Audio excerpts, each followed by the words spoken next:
Hey, this is KZOK Los Angeles calling in, checking in today in this blistering heat out here in the Golden Valley of Palms. Oh, yes, I said that right. He's golden, that deep blue sea. So I have heard some funny things about what's going on out there. My surfer friends are saying the surf set is at 12 feet today. That seems unusually high for Santa Monica. What's that all about? Why don't you call up into your sweet cheeks and let me know what you're thinking about those shopping because I could use a new necklace. Yes,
Central Los Angeles County in southwest California.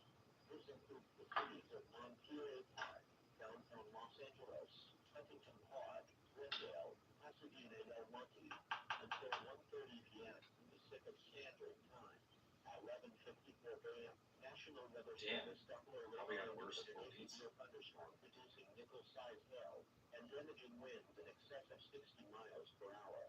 This storm was located near downtown Los Angeles at the 710 and 60 interchange, moving north-northeast at 10 miles per hour.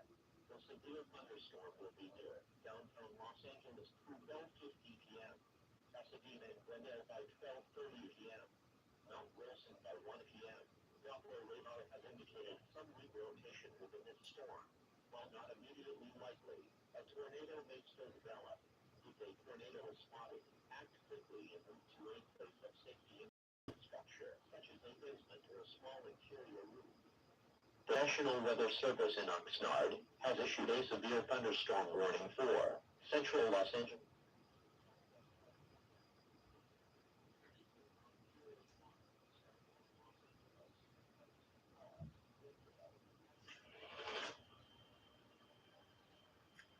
Hey y'all, welcome back. Alright, so y'all know what tonight is. Yeah, that's right, it's tonight. And don't make fun of me for my hair. Okay, all this is gonna get done. I'm doing a new too for tonight. I was thinking I was gonna do like a little, I don't know, like a little shag, maybe like a little bob, a little, maybe a little too chic for y'all. But I was thinking maybe I would do a different color, like I don't know, like a ginger. That's right. I'm talking about a little ginger black girl up in this. Yeah, yeah. Lovely night, because tonight is a special night.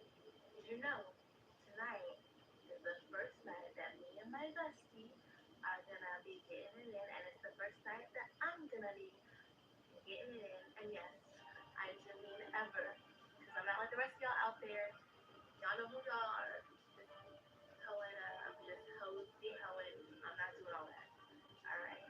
I've been saying it for the right person. You know, I've been making him wait too. That's right. Tonight, you're gonna get a little piece of this. You're gonna get a little piece of this. So, all right.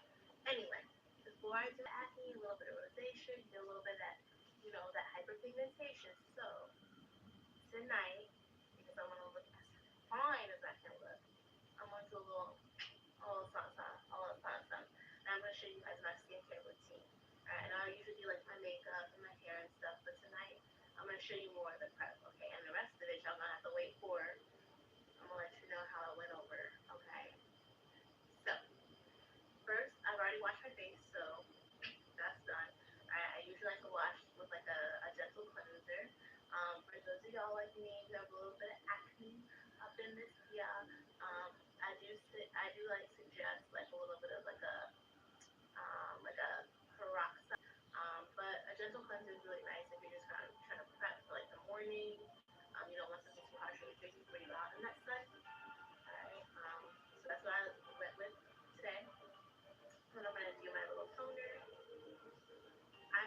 finally.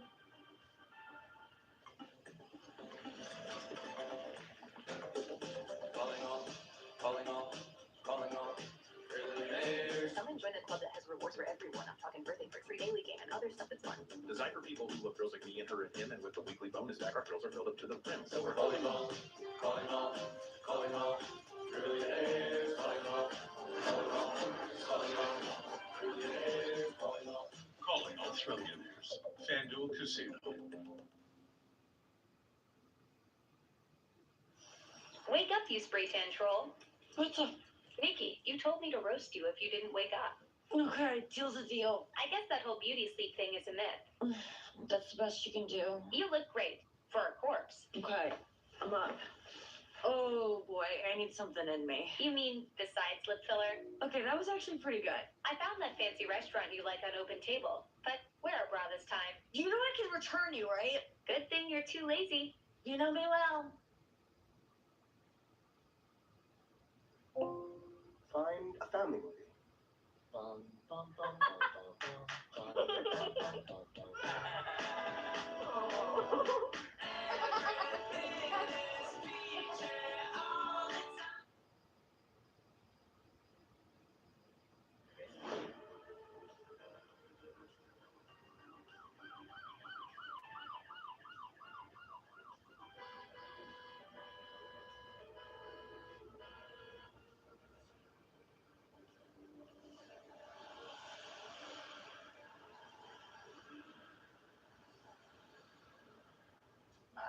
Let's play.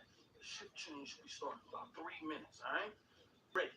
Engine running. Man, why you gotta pick the one so close to the cops? Because this is the one I used to work at, nigga. Now, I dislocated the cameras outside, alright? So they ain't gonna see our plates. You don't wanna make a big fucking scene, you good. Let's go.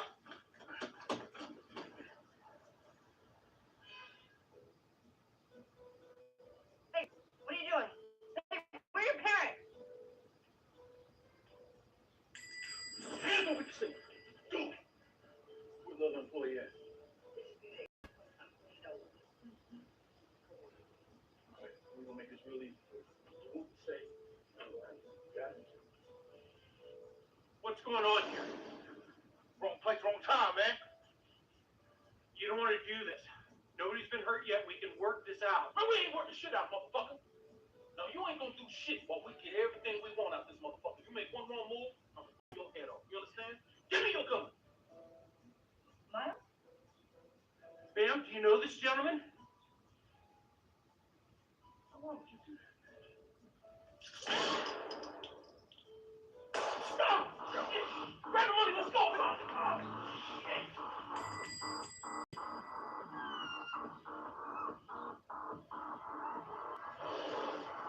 Shit! These little like what they do? Fuck, let me think! I don't even know. That man's in the hospital. That man going to the fucking hospital, man. We just robbed that place right there. I don't want to go to the police station downtown. We got at least catch my boy Richie there. Shit. Hey, I want to go to the warehouse that's about to see the hood, man. I'm getting past the thing. There's fucking storm coming, man. This is the plan. You know, you feel like, oh, fuck yeah. Take that exit right up here, man. Shit. Man, right time, nigga. Right time. Like, left me right in the middle of the look my way.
much wipe. I like to do more of like a pat when I'm toning. Alright.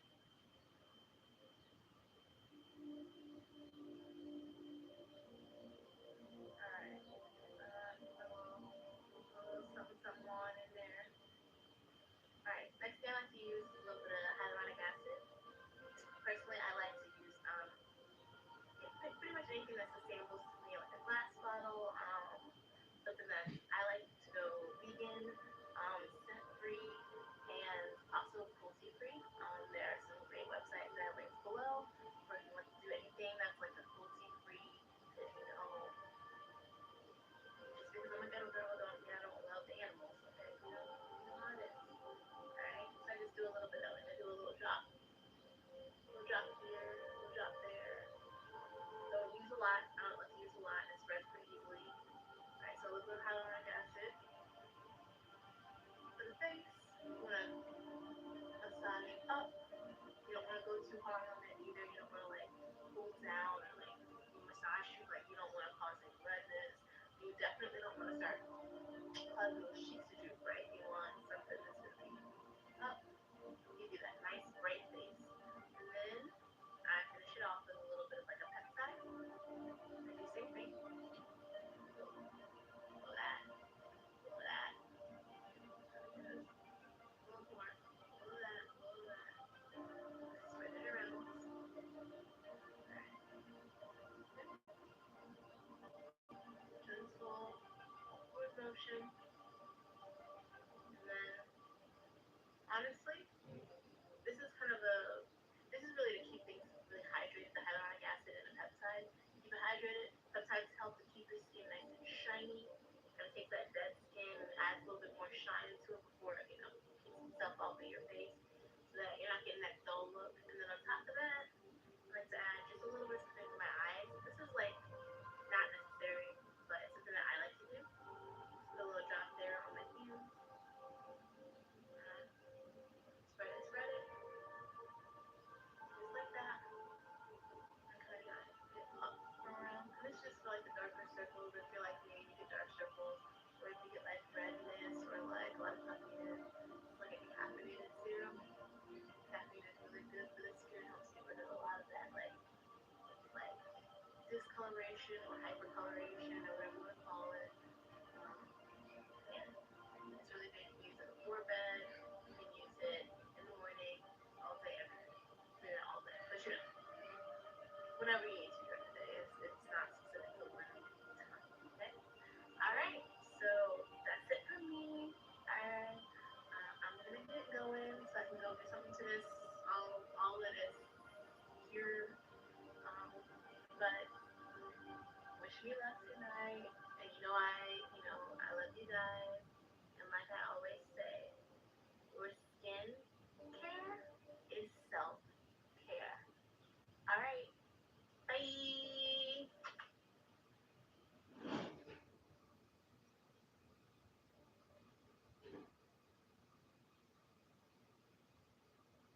Get a broken foot. You have a broken spirit. I still have a heart. I still have a strong soul. You're gonna do this. The surgery, a little recovery time, a little rehab, and it's gonna get better. It's just the same before this accident happened. It's exactly. It's gonna be great. Things are gonna be fine. Oh, Jesus, I just started. Why? It could be anything else.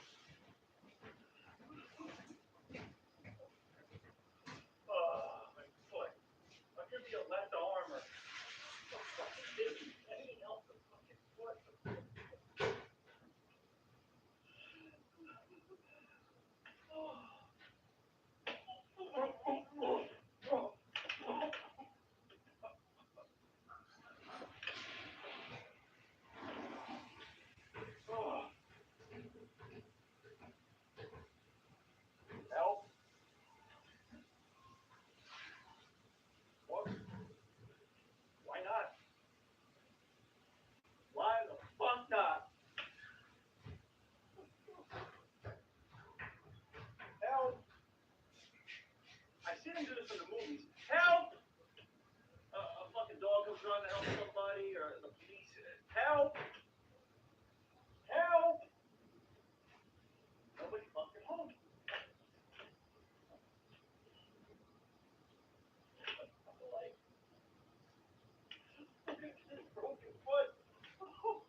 Hey, Russo.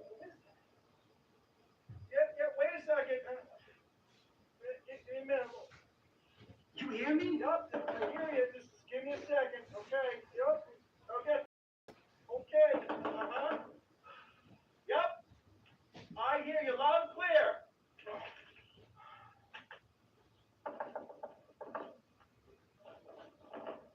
Russo. Yup, give me a second. I swear to God. This is the last warning, okay? Getting there. 1 second, thank you. Yup. Your fucking data, man, is stealing packages and it's getting on my nerves. I swear to God, I'm gonna call LAPD, man. What's going on? Hey, Bukowski. Yo. Yeah. Hey, fucking Russo, man. Your little shit daughter, I saw her, man. She's stealing packages again. I swear to God, man. What do you think she stole? To fucking make it look beautiful. And your little fucking daughter, I saw her, man. I'm gonna call LAPD. I swear to fucking God. Yeah, well, don't mind me. I can't walk. All right, Tiny Tim, I see it, okay? But damn, man, can you tell your daughter some morals, okay? Something, some guidance.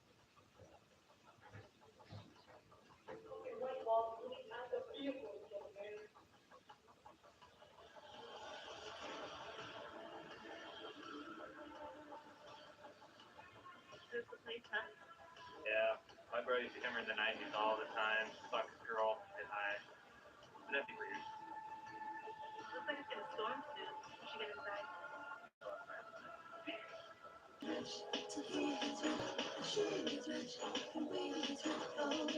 Sell your clothes and make even more money with no selling fees. Download now. So Jessica, is there anyone you like? Like anyone here? Oh my gosh, let's do Home Quote Explorer. Yes, it helps you shop, quote, and buy the right coverage for you, even if it's not with us. What do you think of this option? These look so good together. Don't hate me, I just told him that you're interested. You did not. Yes, I did. Oh, I know. Let's prank call each other. That's not how that works, Jamie.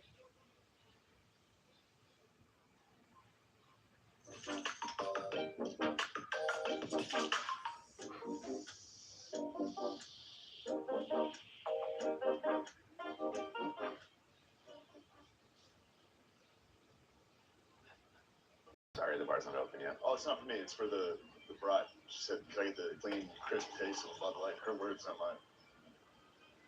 She wants 3. She wants more of those deviled eggs, too. Anything for the clean, crisp taste of Bud Light. Hey, Betty. Hey, Debbie! New sunglasses? I got them with my Misplay rewards. Display rewards. I play games and earn points that I can use to cash out gift cards to all my favorite stores. You get gift cards for playing games on your phone? Not only gift cards, but I also enter stakes where I can win all sorts of prizes. How much is it to join? It's free. Free? Just download the app and start earning rewards. Earn rewards for what you love, just by playing your favorite games. Download now.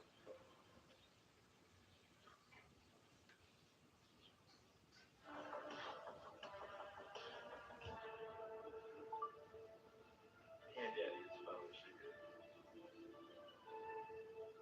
Thanks.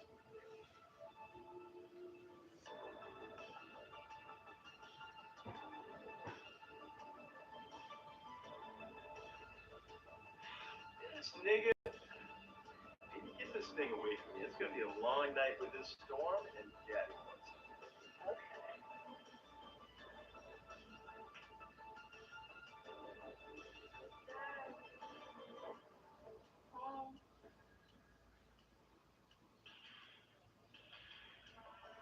Why are you so late?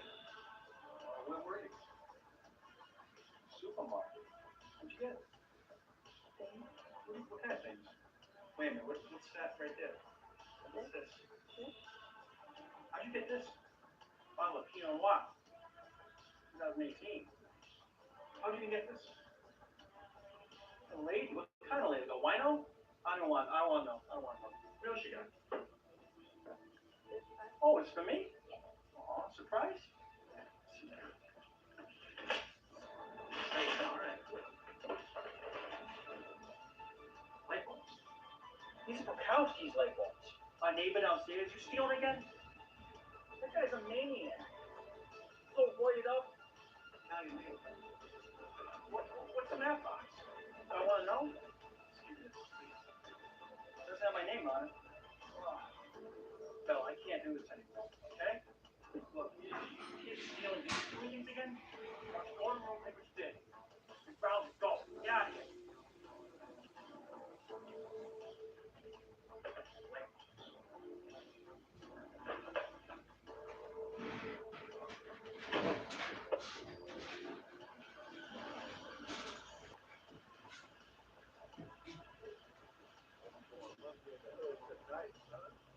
Oh, wait.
Shot it to the game, wishing you could hang.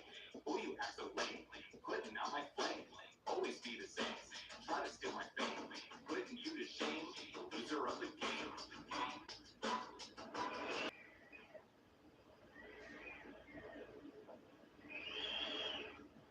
All right, well, listen, we're on with some callers coming up. I've got a lineup of 12 people. Why don't you put that first person on? This guy's calling in. This is Jesse from Delray. Hey, baby.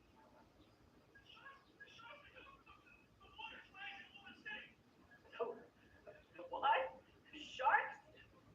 Honey, you need to go back into the ocean for those puppies. I don't think we got a problem with that happening here today. Caller on the line. Yes, sir. Really? Oh, well, now I wouldn't know about that.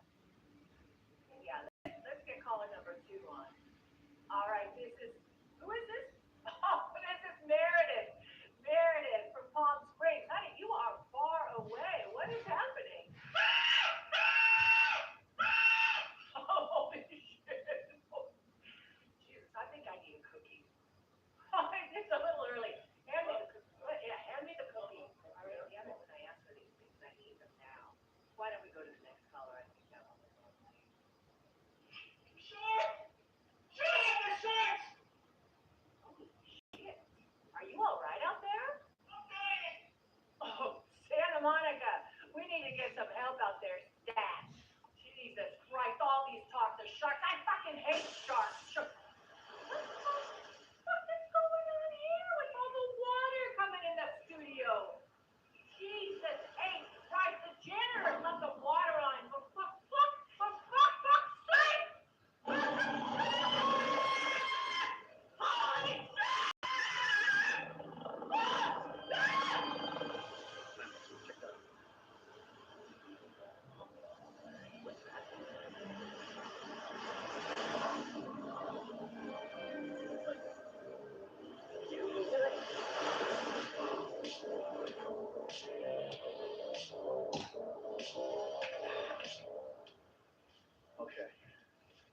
gotta talk about something. Stealing. You know what these are? Yes, they're light bulbs. Very good. You know what these light bulbs is? They're Mrs. Prakowski's. Okay? You know that angry little man who lives downstairs? He's with the him. He smells like porn. No. And you stole him. We can't steal in this house. Okay? No matter what we think of Mr. Prakowski, no matter if we think he's a short little jerk, it doesn't matter. No matter what you think of him. I don't care what names you call him outside the building or through his door or just outside his window. I know you think it's funny. These are his light bulbs. He's a bit of a turd too, I know. He's not a good guy. But you can't steal from him, all right? I know. I don't like him either. Right? Nobody likes this guy. I love you. Even though this is Mr. Burkowski's. He's a jerk. I know. You can't steal from him though, okay? I love you. See you for dinner time, okay?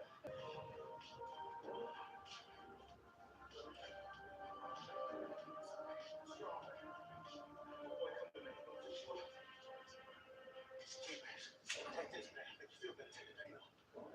Hell with these. Some good shit, man. It'll help.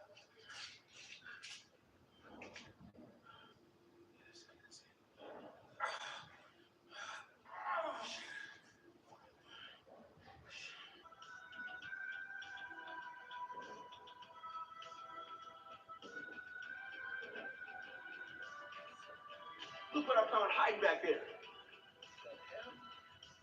And when you find something cover that wound,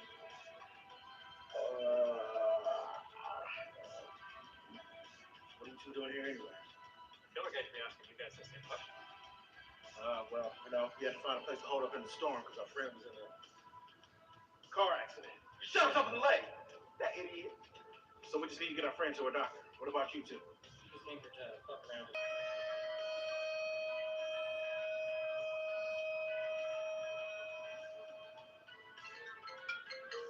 Hello? Yeah. Mother? Yeah. Stacy. Yep. Why? Well, I know there are going to be sharks in LA today. I didn't know that. I'm aware of the shark situation, yes, and very much aware. We're staying in. No, we're not going anywhere. We're going to get delivery if we can. I don't know if it's available right now, even if the sharks are floating around LA.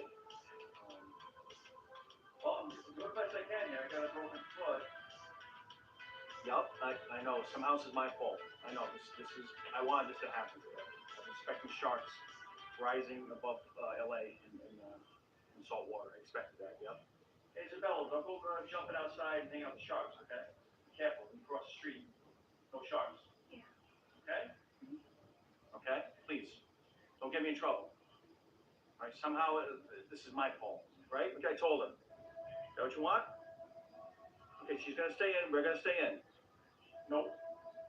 She will be safe, I promise. We're gonna ride this shark situation out. I never thought I'd have to say that, but yeah, this. Yup. Okay, well, you have a good day. Thank you. Oh, yep. Oh, there you go. Okay.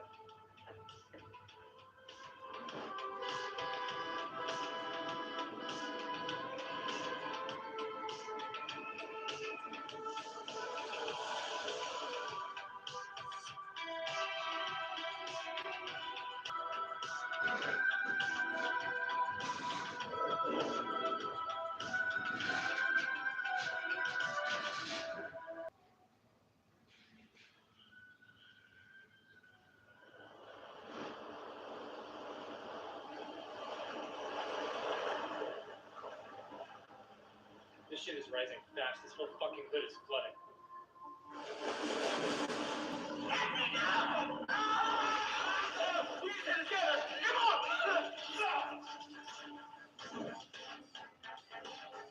What are you talking about?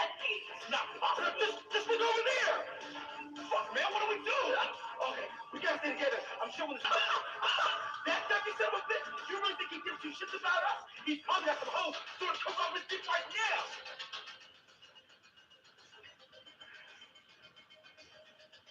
Right into the girl. Let's blast off. I ain't going anywhere near that window. I ain't about to be the black motherfucker up in this movie die first. Man, I'm going with you. Come on, we gotta find something to seal it up. I ain't about to be no stereotype. Motherfucker wants me to die first. Oh, hell no! Stay right here with Mount. Be right back.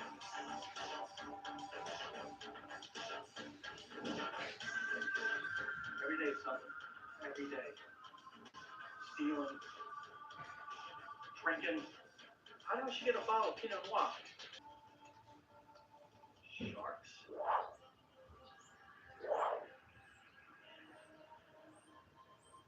The L.A. River? How is it even water rising? Humans can barely drink that water, never mind a shark bathing in it, swimming in it. How did it even happen?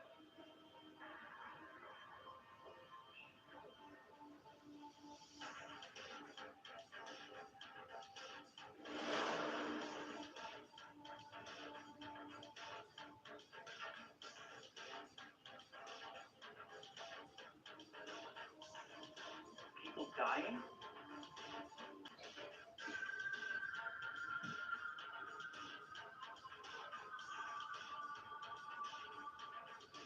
This has to be fake news. What? It's rising of Beverly Hills. Isabella! Isabella!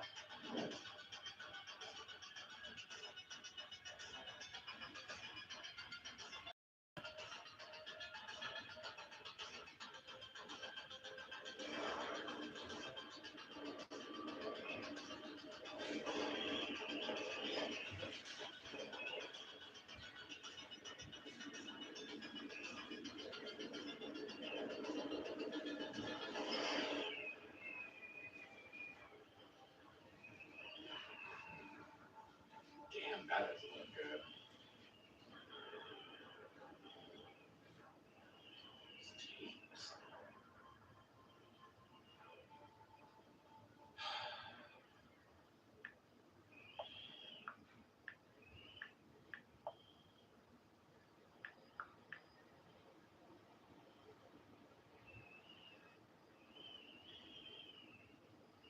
Yeah, I'm just calling to check on the status of my order.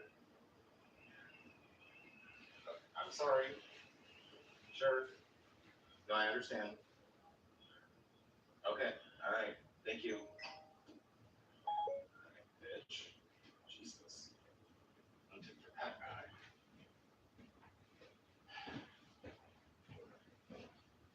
Fuck.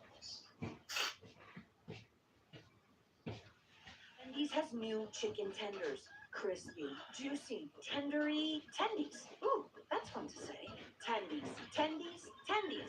And they're so good, maybe we should change up. Tendies you're gonna know by name, gotta be Wendy's. I know Wendy's has tendies, but did you know we also have 6 delicious sauces to go with them? Yup, you could definitely get lost in all that sauce. In fact, I'm getting lost in some signature sauce right now. Wait, where am I?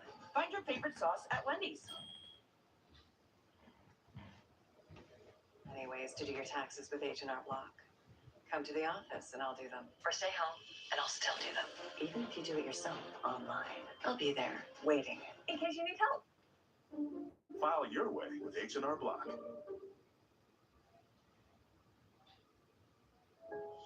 Your price is like State Farm, but is your coverage? How we do things by little shop. Our claims are done right. Our process is rough. It's tough. Can I get help from an agent? No love. Do it online? No love. An app? No love. Take my phone. It's easy, I swear. Like a good neighbor, State Farm is there.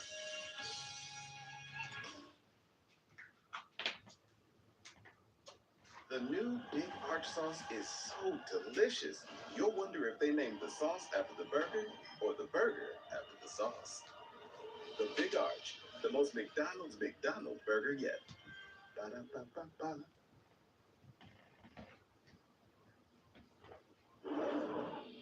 BetMGM dials up the excitement with all your favorite bets, from tip-off to the final buzzer. Bet on any slam dunk, three-pointer, and buzzer beater as it happens. Stay locked into the action with real-time stats and live betting options for any quarter. And cash in on your winning picks, because with BetMGM, it's non-stop action. BetMGM, the sportsbook where we know how to treat you right. Download the app to bet. Cut hot deals only for March. Choose between powerful capsules or convenient drink sticks. Trusted by those who push harder and engineered to shred calories fast. Hydroxycut hot deals. Get 50% back with Walmart Cash.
See you next week, sugar. You know it, baby. Careful out there. You may get a little wet. I already did.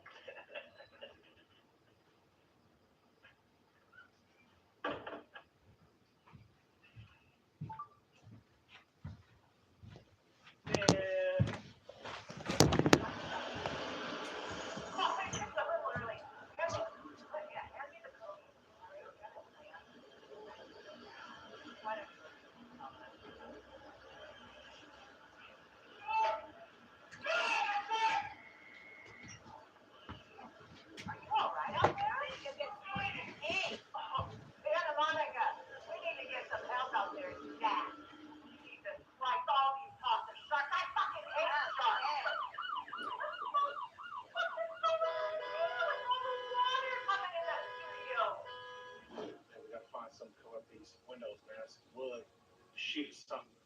Hey, man, think Mom's gonna make it? Man, you're gonna be cool, man. Remember back in junior high school, man. Mom fought this dude, Stan the Man, big black motherfucker. He got 8th grade like 3-4 times. Anyway, man, he got into a fight over this girl in the summer. Left his ass in the hospital. You know what, man? 3 days later, he came out of it. Like that never happened. Motherfucker's defensive.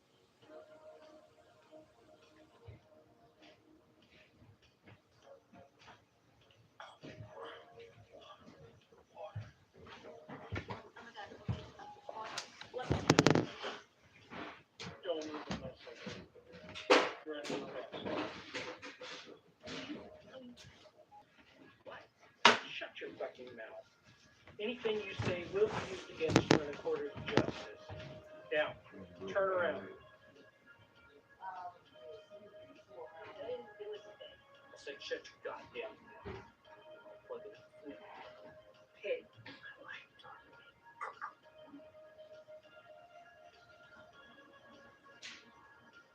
Isabella! Yeah? Old dad. You think I'm nuts. You think I've gone insane. But the water's right. The sharks in it. They're gonna kill us. Oh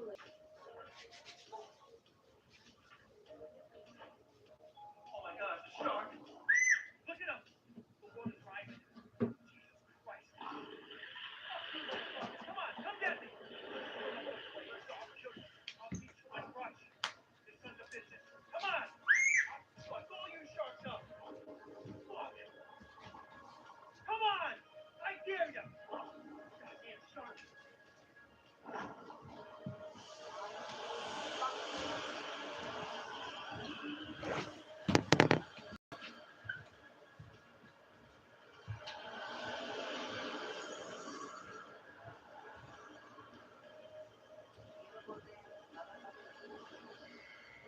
Where's the rest of your hood rat friends?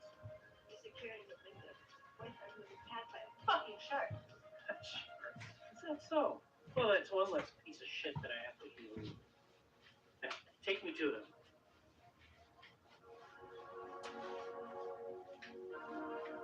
Get moving. We're gonna have a little power.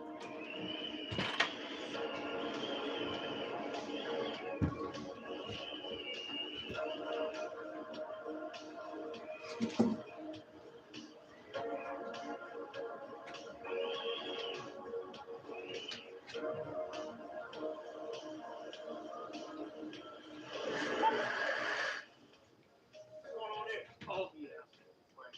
You don't understand. This shark's wicked. I won't ask again. You dumb Negroes killed that woman back at that store, and now you're gonna pay the price. What was that? I couldn't quite hear you. Nothing. Excuse me? Nothing, sir. That's what I thought. Now hand over your weapons. Do it slowly or the bitch gets it. No funny business. Understand?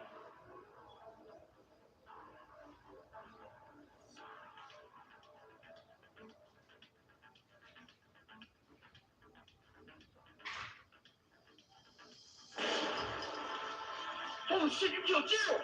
And you're next if you don't do exactly what you say. Please, I'll do whatever you want. Get over that window. Just don't shoot. Get over there now. Just don't shoot. Please, officer.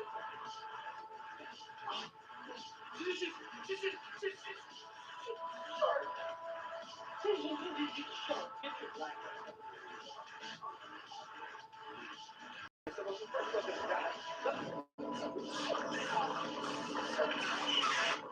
Where did she run off to?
Now they're not against you. They had serious.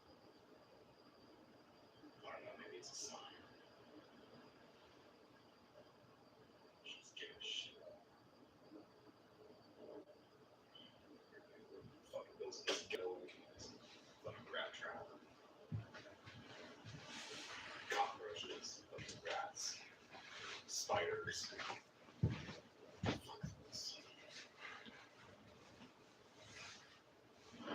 you at home, girl? You can't escape the law. Help me! Help me, please! Somebody, please! Ain't no one here to help you. It's just a bunch of sharks.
Please, don't shoot. I wasn't gonna hurt her.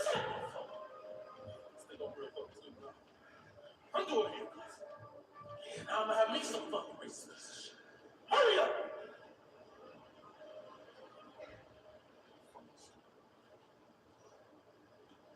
There, let her go. Now, stop playing around. Give me the gun. Nobody will get hurt. Shut your stupid ass. It's like the real racist cop. I wasn't going Shut to. the fuck up. See, now the tables are turned. I got the gun pointed at your ass. So, this makes me turn out not a racist little piece of shit. What the fuck? If you shoot me, you'll go away for life. You've already got a hefty sentence waiting for you for that robbery and murder earlier. So what are they gonna do? Get up. Come on. Shit, don't you say shit. Give me your gun. Come on, hurry up.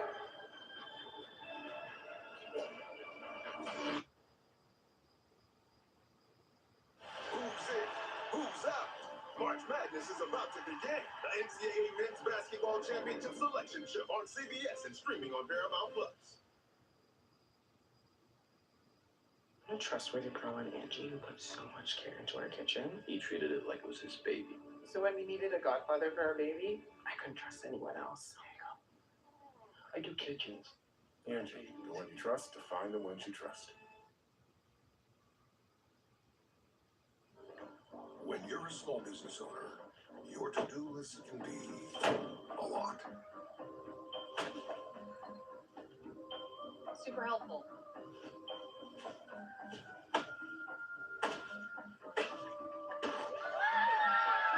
What are invoices? Progressive makes it easy to see if you can save money with a commercial auto quote online, so you can get back to all your other to-dos. Absolutely not. Get a quote at progressivecommercial.com. The sun is dying. If we do nothing, everything on this planet will go extinct. I am a teacher at Grover Cleveland Middle. You are the only scientist who might know what this is.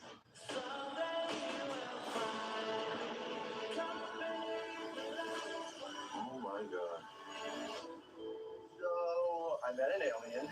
I'm Grace. I'm gonna call you Rocky. Grace Rocky save stars. No, no. Project Hail Mary, PG-13. 1 in 3 households in Philadelphia are eligible to receive up to a $1,000 grant to pay their PGW natural gas heating bill this winter, with the average annual residential heating bill at $1,400. A light heat grant can cover most customers' winter heating costs. To see if you are eligible and to apply, simply text MORE to 77037 or visit pgworks.com/lightheat. PGW, helping ease minds this winter. Spring cleaning wrapped. Now, It's thrill time. And FanDuel Casino has 5 Huff and Puff games that'll blow you away, with Straw House spins leading to howling wins. Houses of Stick and Drink bringing bigger, fatter jackpots, and Flocks of Buzzsaw sending bonus wheels your way. Your home for thrills is the home of Huff and Puff. Play for a chance at a FanDuel Casino jackpot on any Huff and Puff game.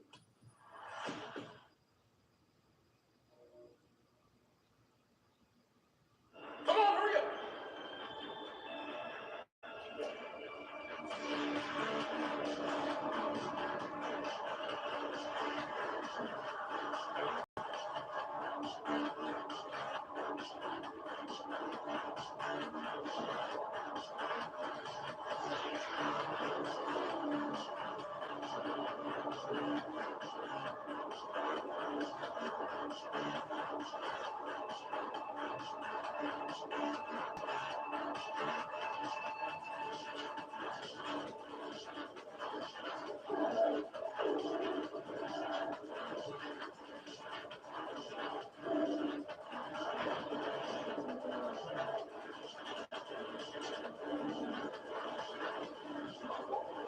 What do you gotta do? Just keep walking. Let me go now. I will turn you in right away. You should be hundreds of miles from here. Man, ain't nobody going to You seen that shit on that side? You ever seen that sign? Let's take a look out the window. Get your about to. Get on up there right close. Open that window. No way, man. Next one goes right into the blinds. Please.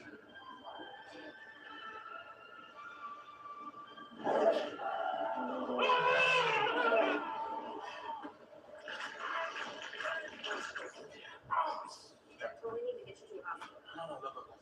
Waters. Get a little bit lower. Just gotta wait it out.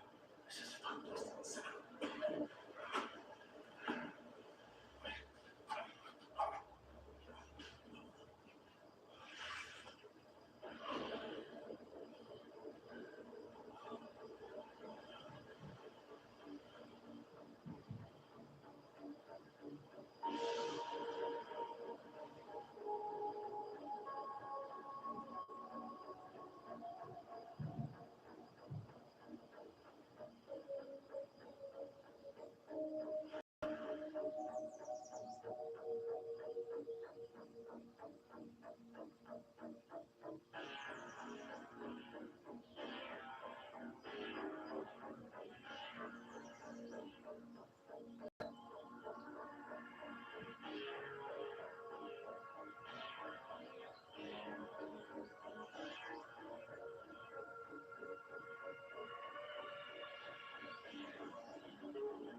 start going.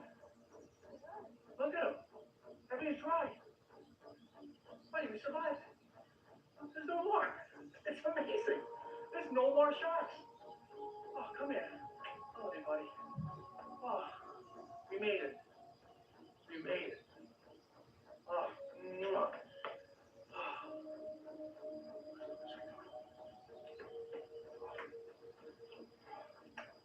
See if Bukowski died. Let's go. Shit.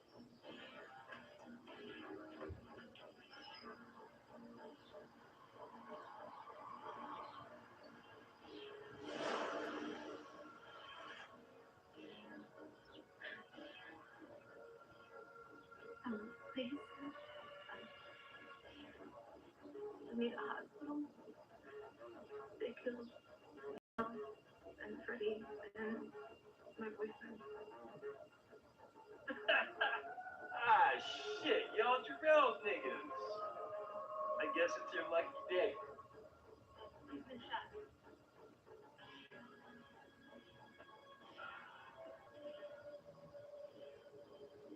The hood will never change.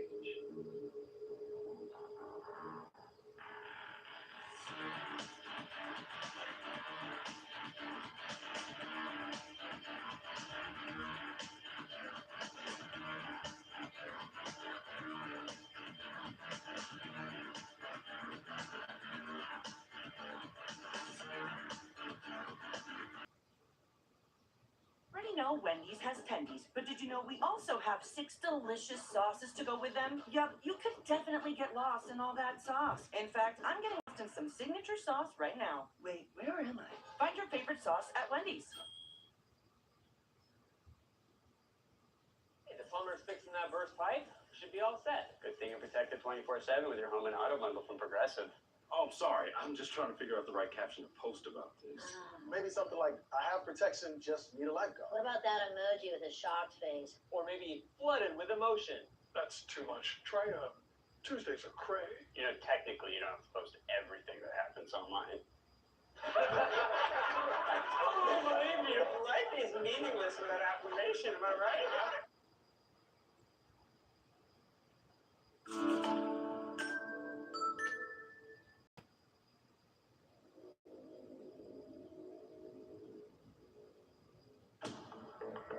Golden Globe-winning actor Dylan McDermott thrills audiences with an incredible range of television and film performances. Throughout his career, many of his action movies feature guns and graphic violence. But it is in his personal life that Dylan McDermott survives a real shooting, far more horrifying. Over 40 years earlier, a young Dylan hears gunfire coming from inside his own home. Dylan tries to get back inside the apartment, but he can't. Door's locked. Later, he watches paramedics carry his just 20-year-old mother, Diane, away. Eventually, my grandmother had to say, if your mother's not coming back. For decades, McDermott struggles with his mother's untimely shooting death. Police call it accidental, but Dylan doesn't deny it. She was not the type of person that would harm herself or accidentally shoot herself. McDermott decides to uncover the truth about what really happened that day. He did what nobody else wanted to do, nobody else wanted to talk about. But more than 40 years later, can the details surrounding his mother's death ever be truly revealed? I mean, the whole thing itself, it's right out of the movie.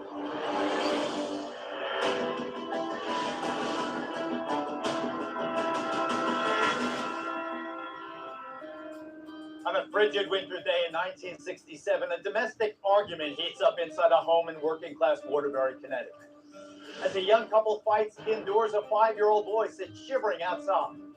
That 5-year-old grows up to be the celebrated actor, Dylan McDermott.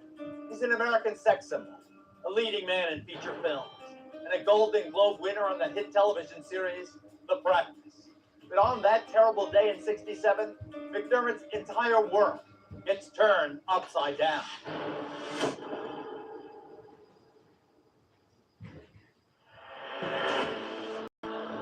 Inside his Walnut Street home, young Dylan feels trapped. His mother, Diane, and her new boyfriend, John Sponza, are fighting again. Neighbors would often hear them arguing And on that day, there was a vicious, violent argument that was taking place. As a result of that argument, John Sponza put Dylan McDermott outside in the cold. All the while, he's hearing this argument that's taking place. The argument ends suddenly with the sharp crack of gunfire. There's a gunshot. And when that occurs, Dylan tries to get back inside the apartment, but he can't. Door's locked. So he runs around to the back side of the building. He tries to get in that entrance, but he can't. And he runs back around to the front. He still can't get in. Inside the apartment with Diane and John Sponza is Dylan's 7-month-old sister, Robin.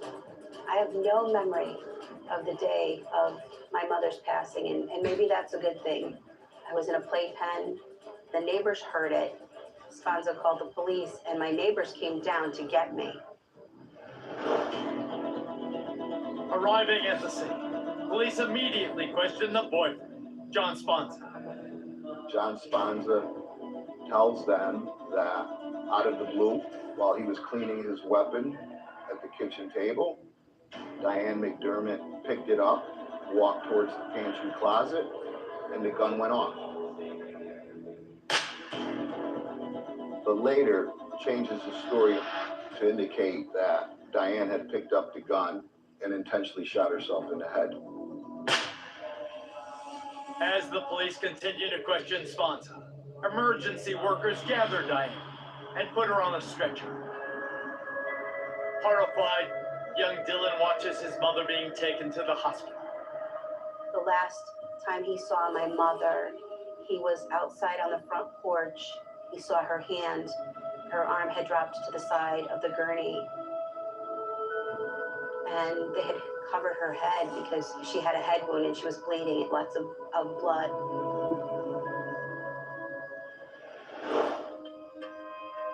Hours later, Diane McDermott succumbs to her head wound. But that news does not reach young Dylan.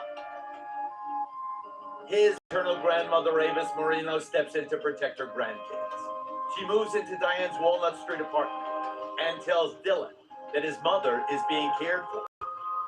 When our mother was taken away, he thought she was coming back from the hospital, and that every day he would go to the door and say, "Is this the day?" You know, and we called our grandmother Nanny. And he would be like, "Nanny, is this the day that, you know, Mom's coming home?" And she'd be like, "Yeah, she'll be home. She's coming home soon." And I can picture him at that door, just sitting there waiting for her, and she just never came back. But eventually my grandmother had to tell him, she had to say, "Your mother's not coming back." The Waterbury, Connecticut police have Diane's body examined by the city coroner, and the initial findings seem to match John Sponza's story. There was an examination done of Diane McDermott. They found that there was a contact wound to the left side, back side of her head, and that the exit wound of the bullet was just above her right eye. Ultimately, it was classified as an accidental shooting. No other details. An accidental shooting, case closed. The investigation was, in my opinion, so poorly conducted, almost no investigation at all. But for those who truly knew Diane McDermott, this case poses formal questions than answers. Maybe my mother couldn't handle being a mother so young and having 2 children. And why did she not want to be with us? Were we not lovable? Everyone was clear that she was not the type of person that would commit suicide or accidentally shoot herself. Once police had John Sponza's story, they didn't do too much else after that. Diane McDermott's death was swept under the rug.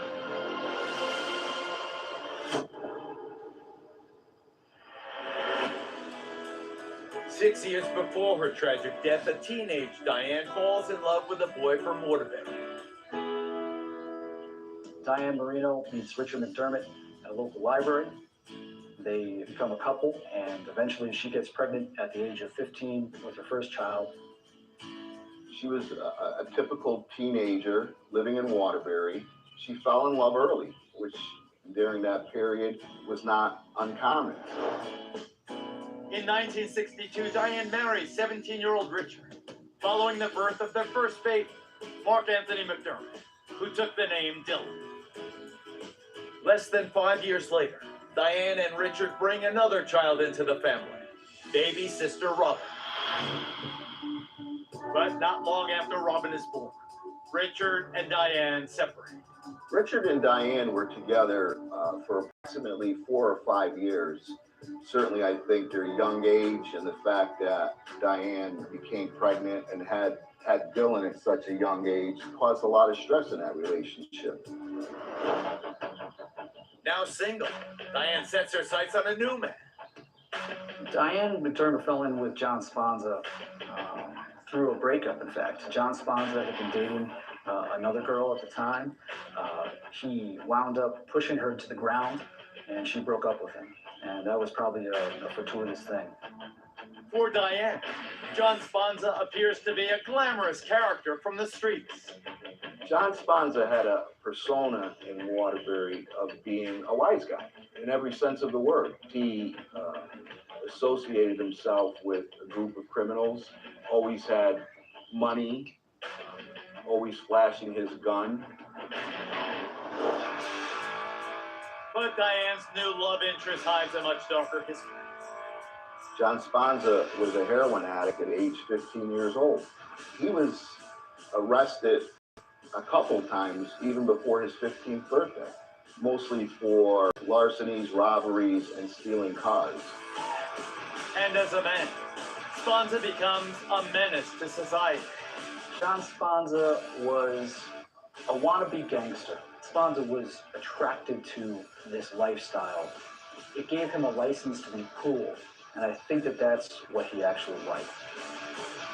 He was just not a good person.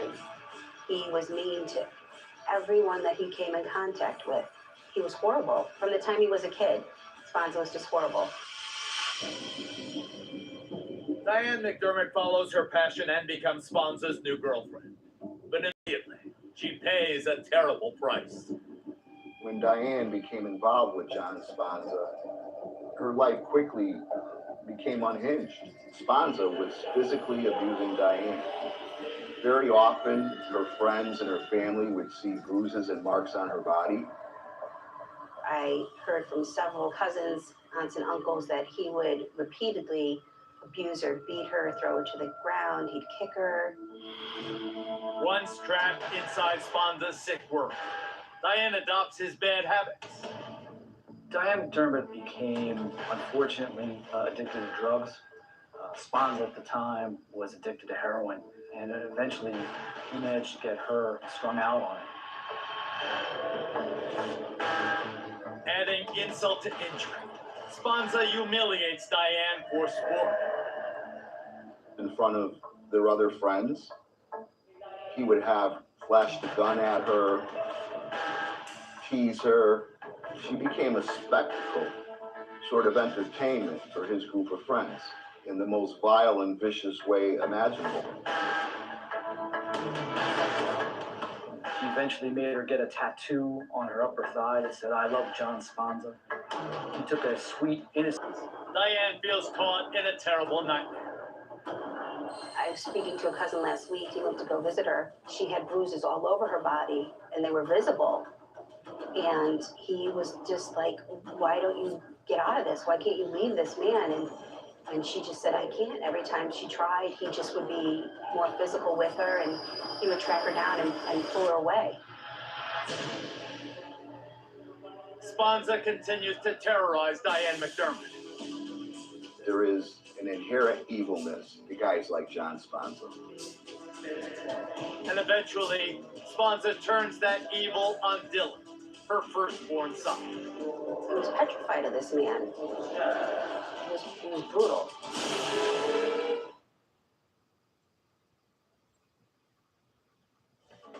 Get tax expertise without hidden fees. Switch to a TurboTax expert for $150.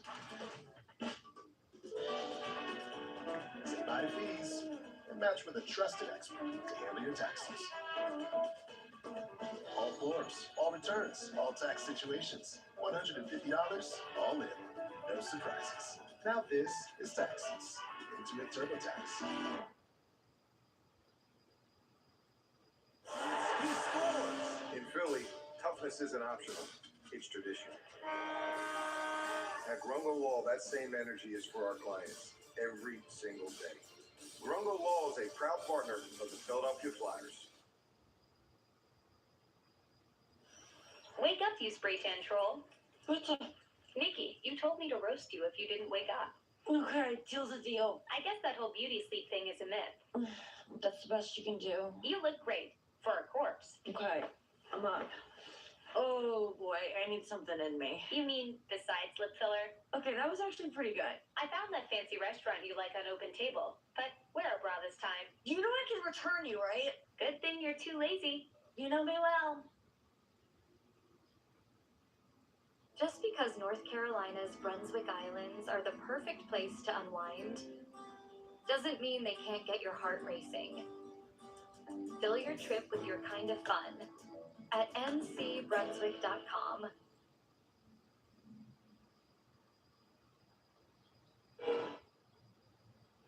Five-year-old Dylan McDermott watches as his mother Diane is carried from their home on a stretcher, bleeding from a head wound.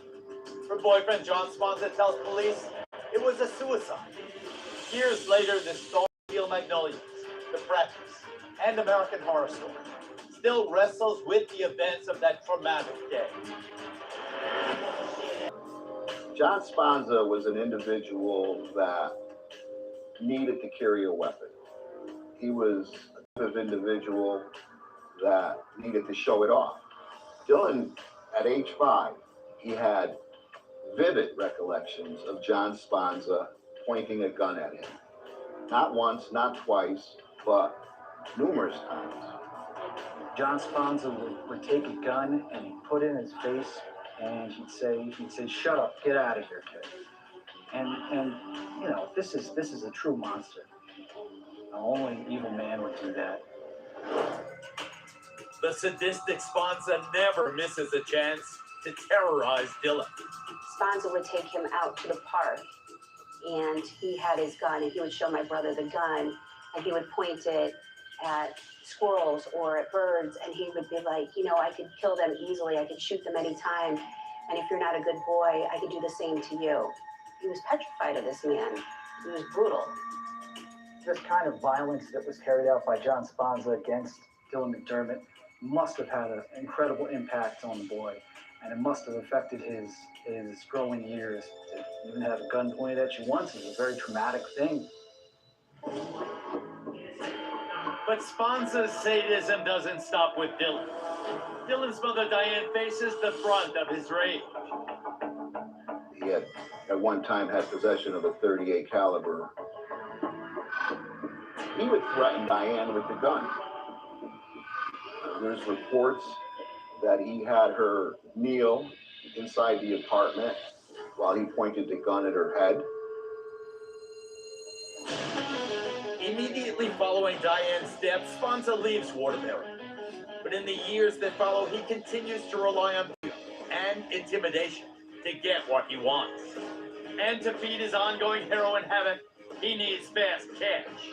Working with a crew of local thugs, he robs banks around New England.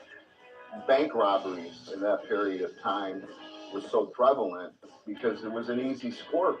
It was the quickest way to get a dollar bill, is to go and hold up somebody and take it. John Sponza's crew, which involved at least 5 guys, they were pretty good at robbing banks. At least a couple of them got away with robbing almost a dozen. Sponza's crew amassed possibly 100,000 to 200,000. People were saying how they had stacks of cash, all of the crew members. They would give money to their girlfriends, and they would know the amount based on the height of the bills. After a few successful schools, Sponza travels with his new wife and some added protection. He carries a .357 Magnum with him. And according to her, he always told her, if a cop pulls me over, I'm going to take him out. While their father, Richard, leaves Connecticut and moves to New York City. Our grandmother worked very hard. The last grade she held in school was 8th grade because she had to work to take care of her brothers and sisters. So when it came time to take care of my brother and I, our father signed over his parental rights to my grandmother to be our custodial guardian. Avis takes a job at the local metal factory, doing piecework at minimum wage. I think it was very tough for Avis to raise her grandkids. She now has to take on full responsibility of 2 small children and try to grieve herself for the loss of her daughter. She didn't have a man in her life at that time. With his father living in New York, young Dylan steps in to be the family patriarch. My brother was the man of the house. He was always helping my grandmother. He'd bring in the groceries. He'd, take out the trash. If she needed something, he was there for her. When he got out of school, he would come up to get me from school to walk me home. Dylan has always been a caregiver, and I think that has a lot to do with my mother's passing. One day, the criminal element returns to the McDermott home, but it is not John Sponza. I walked inside the house like I did every other day, and there were 2 men inside my brother's room, and they were stealing his leather coat. They were taking his shoes. They had a bag full of stuff, and I screamed, and I ran outside to the policemen on the crosswalk, and they took off. A year or 2 later, we were robbed again, and my grandmother just decided we were going to leave, and we moved from Walnut Street. Grandmother Avis, along with Dylan and Robin, struggle in the years following the death of Diane. We came from nothing. We had nothing when we were kids, and I don't think people believed that we could make it, that we would get out of the cycle of life that we were in. Meanwhile, bank robber and thug John Sponza decides to pull off the ultimate score. Sponza pulled out a gun and was wildly shooting. But this time, his luck may have run out. They all want to take him out. They all want him dead. Following the bloody and mysterious death of his single mom, Golden Globe-winning actor Dylan McDermott struggles as a young man growing up in Waterbury, Connecticut. The last person to see Dylan's mother alive is her abusive former boyfriend, John Sponza. Working with his criminal crew, Sponza dives deeper into the world of drugs, robbery, and violence. But he eventually sets his sights on a much bigger payday, and this time, he's going it alone.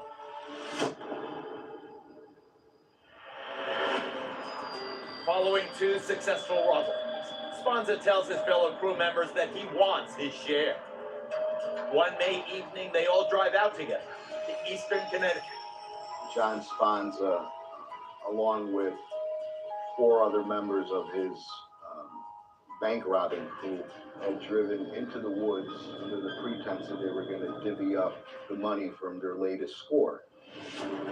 3 crew members sit in the back, while the 4th drives the car. After getting to a secluded place in the woods, they park. The car stops. John Sponza turns from the front passenger seat. He's got 2 guns in both hands, and he lights the car up.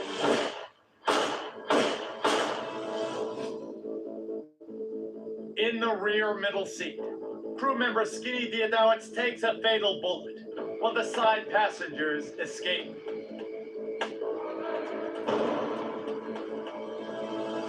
The 2 individuals that were seated to the outside were able to get out and run away. The driver of the vehicle claimed that Sponza looked at him and said, "You have a lease on life," so the driver was unarmed. Exact details of the events that night are sketchy, based on hearsay and witness testimony.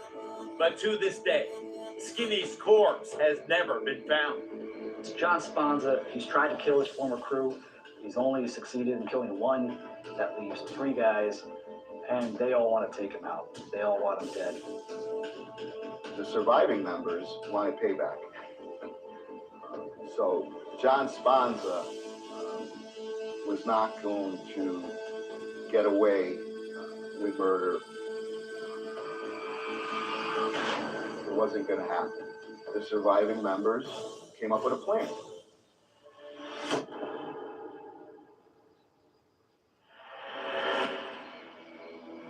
In Waltham, Massachusetts, an overnight patrol officer comes across a Dodge Charger sitting alone in a shopping lot.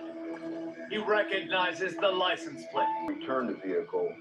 The individual was John Sponza. The officer begins to approach the vehicle. He smells this distinct odor of rotting flesh emanating from the rear of the vehicle. And they have to get a locksmith to open up the car because they don't have the keys. And when they open up the trunk, they find John Sponza's body. And he's face down, he's been shot 3 times. The manner in which he was ultimately found dead, the message, manner of death. They didn't take him out into the woods where nobody could find him. They shot him 3 times, put him ass up in the trunk of a car. When he was just like the fake gangster he tried to be. The grim details of Sponza's mob-style execution remain an underworld secret, since his death provides little solace. The death of John Sponza left a lot of unanswered questions, particularly as it pertained to Diane McDermott's death. The police investigation at the time relied heavily on Sponza's version of events. Sponza, the last person to see Diane McDermott alive in 1967, can no longer be questioned by police. It's very ironic that the only person that knows the truth of what happened in that kitchen was killed in 1972. Would the details of Diane's final moments go to the grave with John Sponza? When John Sponza was found in the trunk of that car, it probably closed the case in a lot of people's minds. It wasn't court justice, it was street justice. But still, the family of Diane McDermott was left with not knowing how she really died.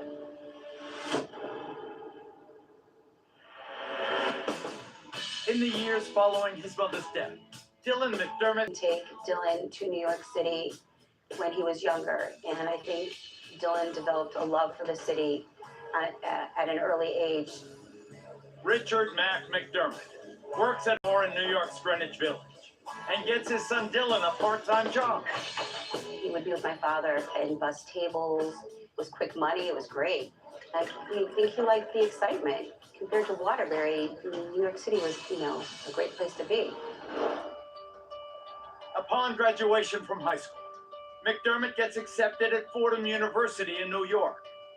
At the same time, he bonds with his new stepmother, playwright Eve Ensler, author of the Vagina Monologues. Eve was into directing and producing and writing. She had a play one time, and I believe that someone didn't show up, and she needed someone to stand in for them, and Dylan got the part. He stood in, and he was a natural. He loved it, and she nurtured him from that day on to find that side in him, the creative side. So he decided to change his major, and he went into theater.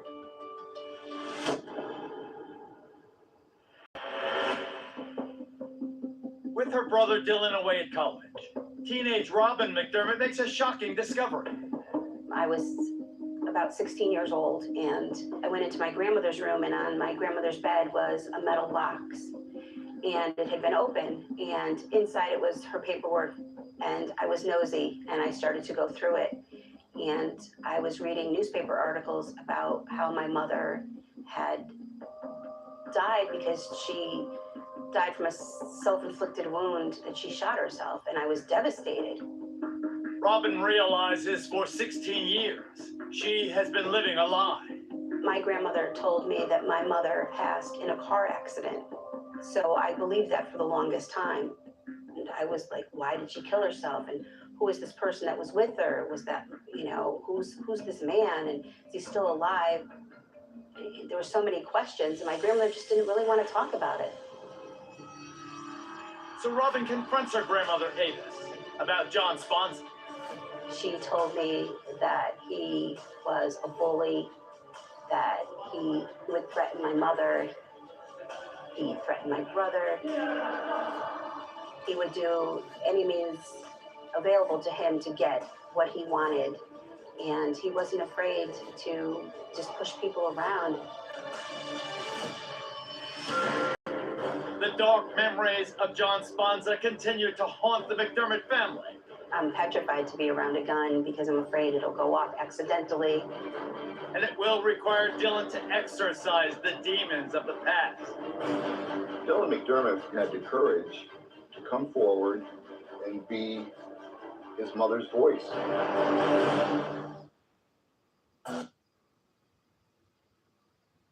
Wendy's has new chicken tenders. Crispy, juicy, tendery, tendies. Ooh, that's fun to say. Tendies, tendies, tendies. And they're so good, maybe we should change our... For tendies you're gonna know by name, gotta be Wendy's. Already know Wendy's has tendies, but did you know we also have 6 delicious sauces to go with them? Yup, you could definitely get lost in all that sauce. In fact, I'm getting lost in some signature sauce right now. Wait, where am I? Find your favorite sauce at Wendy's. It's easy to start selling on Depop. Just snap a few photos, and we'll take care of the rest. And with no selling fees, you can keep even more money. Download now.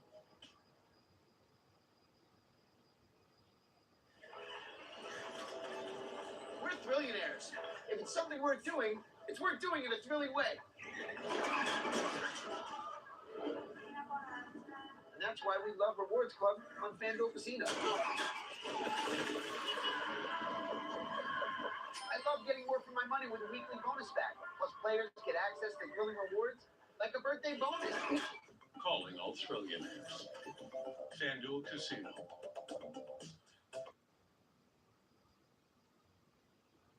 Memories. It's like a movie we can revisit.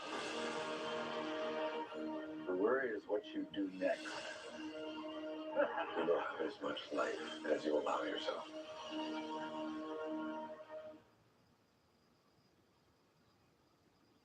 His mother's voice. Diane McDermott, mother of actor Dylan McDermott, dies, allegedly from a self-inflicted gunshot wound that Waterbury police declare an accidental shooting. Years later, her former boyfriend, career criminal John Sponza, dies in a mob-style hit, payback for double-crossing his crew.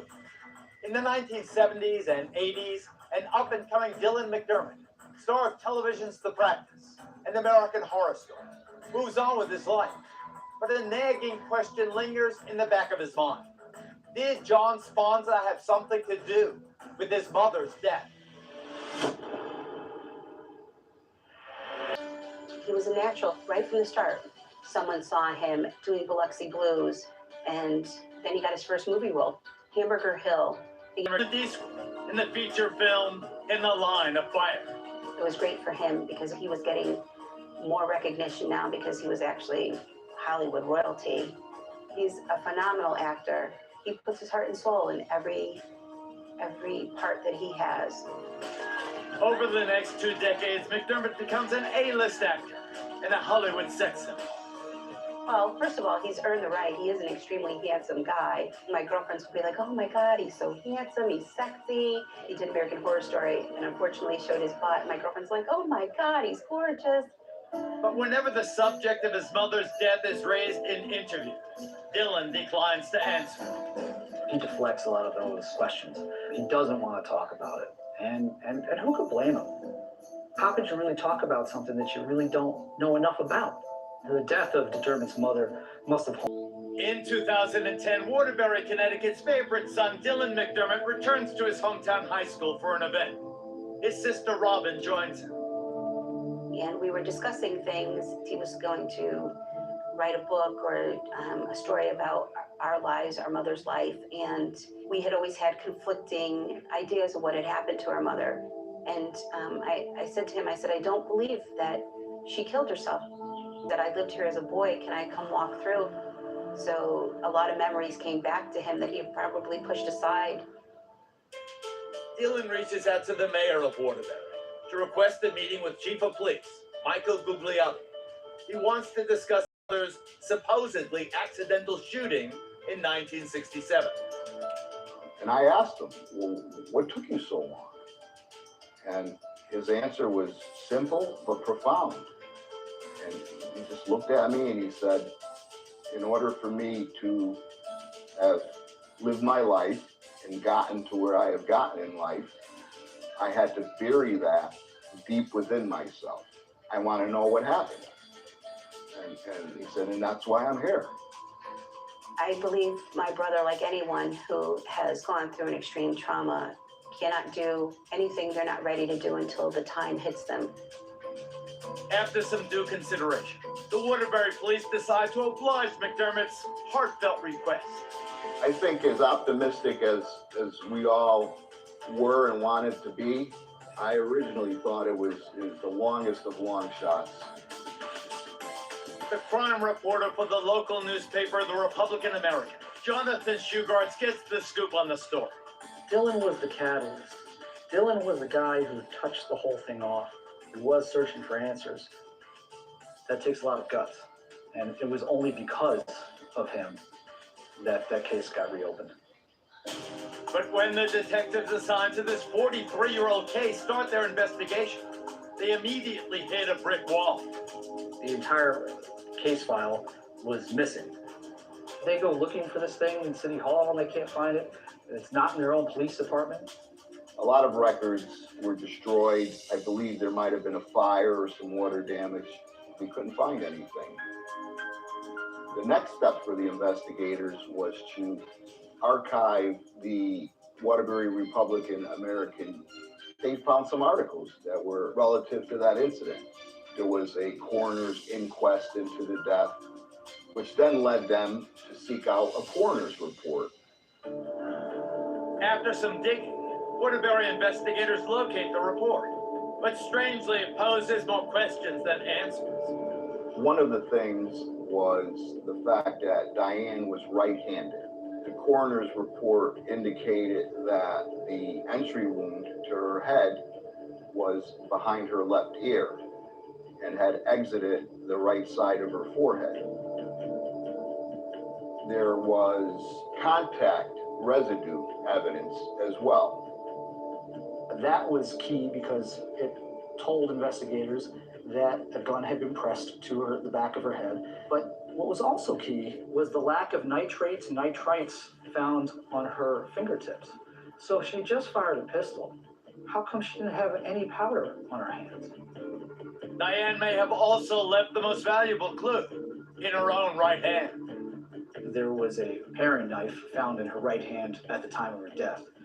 There's a thing that happens to a body in some cases when a person dies, their muscles spasm all at the same time and they grip whatever is in their hand at that time. Newspaper accounts indicate Sponza told police Diane was preparing dinner before the shooting. But would she have held the knife in her dominant hand as she committed suicide with her left? So now we're starting to receive information that does not go along exactly with John Sponza's version of events. The Waterbury police decide to have their own medical examiner conduct a thorough review of the 1967 coroner's report. And then they turn their energies toward witness testimony. They dug up every single witness they could possibly find. They talked to neighbors. They talked to people who knew Diane. They talked to people who knew John Sponza. They ran down multiple leads. But nearly 40 years after his death, John Sponza and his surviving crew members serving time in prison still strike fear in the local Waterbury community. Witnesses didn't even want to talk about what had occurred. They were too afraid to. They felt that these guys, either in jail or the guys who were still alive, could still reach out and touch them. Could the brutal John Sponza hinder this case, even from the grave? People, even in 2011, were still afraid of the mob. That fear was palpable. And will Dylan McDermott ever learn the whole truth about his mother's final moments? It was surreal. My brother was holding my hand. because it was just horrible. In December 2010, famed actor Dylan McDermott goes to the Waterbury, Connecticut Police Department. He is looking for answers. Dylan expressed an interest in coming into the police station to talk to me to see if there was anything we can do with the case to look into it further. His mother, Diane, may have been a victim of a crime. In 1967, her shooting death was ruled an accident. But 43 years later, McDermott believes her former boyfriend may have played a big part in her death. And it was no accident. Dylan McDermott suppressed emotionally his feelings for a very, very long time. You can't underestimate that, the courage that it took for him to come forward. Despite resistance from witnesses, Waterbury investigators developed a clearer picture about Diane McDermott's former boyfriend, the career criminal John Sponza, who was later killed in a mob-style hit. Sponza was an incredibly violent individual. He abused Diane, he abused other women. He was a cruel man. He stuck a gun in a kid's face. He was, without doubt, hated. After reviewing the 1967 coroner's report, the Waterbury medical examiner dropped a bombshell on police. Our medical examiner had a difference of opinion on what type of weapon caused what ultimately was the fatal injury to Diane McDermott. Originally, the coroner's report stated that the wound was caused by a .32 caliber. The .32 caliber was the gun that Sponza turned into police in 1967. However, the medical examiner in 2011 clearly states that it was a larger caliber handgun as a .38. Diane McDermott is found with a .32 caliber handgun next to her body. That indicates, at least, Sponza had planted the gun on Diane McDermott to make it seem as if that was the gun that was used in her death. Witnesses tell investigators Sponza carried a .38. He might have used it in a paid mob hit. Speculation is that had John Sponza turned in a .38, possibly the police would have tied that weapon to an earlier murder. There really is no other explanation other than that gun was hot, he knew it, and needed to get rid of it. All roads in the McDermott investigation lead to John Sponza. But the final nail in his coffin comes from an unexpected source, his former wife. She has many stories to tell the police about what they did, about laundering hundreds of thousands of dollars. She tells the cops that she's been abused by Sponza too, in horrible ways. She's beaten multiple times, more proof of the pattern of abuse that Sponza had against women. And Sponza makes a jaw-dropping confession to his wife. She gave a statement to our investigators saying that Sponza admitted to killing Diane, but then said accidentally. And he gets a little bit vague there, but he basically confesses to saying, says, yeah, I shot her. John Sponza actually pulling the trigger. That had never been revealed.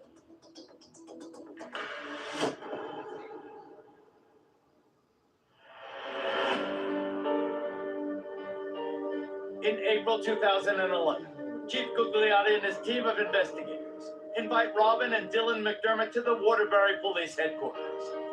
They had called us and said, we have something we want to show you. We walked into this boardroom and there were so many detectives. We wanted to let that family know that them coming forward and whatever intuition they had was the right one, because we were now learning things to kind of justify their feelings. And then the McDermotts hear the words they have been anticipating for more than 40 years. They came to the conclusion, after all this new investigating, that she was murdered, our mother was murdered by John Sponza. they were discussing how brutal Sponza had been with our mother. And they showed us his mug shots, and they showed us the picture of him in the back of a car, in the trunk of a car. It was surreal. My brother was holding my hand. It was just horrible. The police tell the McDermotts they're submitting their new findings to the state's attorney.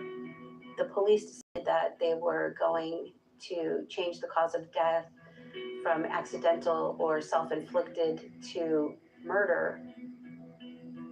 I felt guilt for years, thinking maybe my mother couldn't handle being a mother so young and having 2 children. And I didn't know what her pressures were, and you know, why did she not want to be with us? Were we not lovable? I think that just a sense of relief that she did love us, and she didn't want to leave us. In reinvestigating the case, it not only gave closure to the McDermott family, but it also righted a wrong. It was wrong. It was a lie that Diane McDermott had shot herself or there was an accident. It was clear that John Sponza had murdered her. After hearing the news, Dylan McDermott and his sister Robin visit the Waterbury gravesite of their mother, Diane. We just stood there, and my brother spoke to my mother, and he told her that, you know, we know what happened. People will know what happened, and you know, he loved her, we loved her, and that we would change what people knew of the case. There were tears in his eyes. He was very relieved. He did his job. He did what he said he would do. What nobody else wanted to do, nobody else wanted to talk about. He could put my mother to rest. He's my hero for getting that done. Dylan McDermott was the true hero in this case. He ultimately had the courage to come forward and be his mother's voice. Their mother, by all accounts, loved those 2 kids as much as any mother can love their 2 kids, and that she was violently taken from those kids and from this earth by an evil, rotten person that ultimately got what he deserved. After years of burying the tragic event of her death, Diane McDermott's young son, Dylan, has grown into the man who insists on setting the record straight.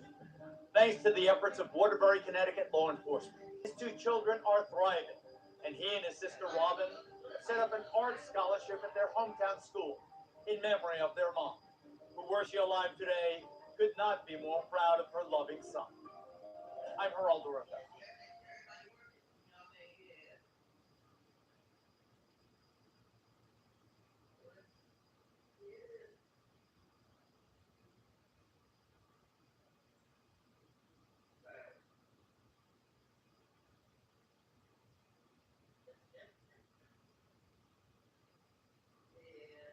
Customers' winter heating costs. To see if you are eligible and to apply, simply text MORE to 77037 or visit pgworks.com/lightheat. PGW, helping ease minds this winter. Announcing a next generation HELOC built for your generation. With HELOC for seniors, you can get the cash you need now and reduced interest-only monthly payments you can afford. Fixed rates keep costs manageable with a line of credit you can use again and again, and no sudden major payment spikes like .com.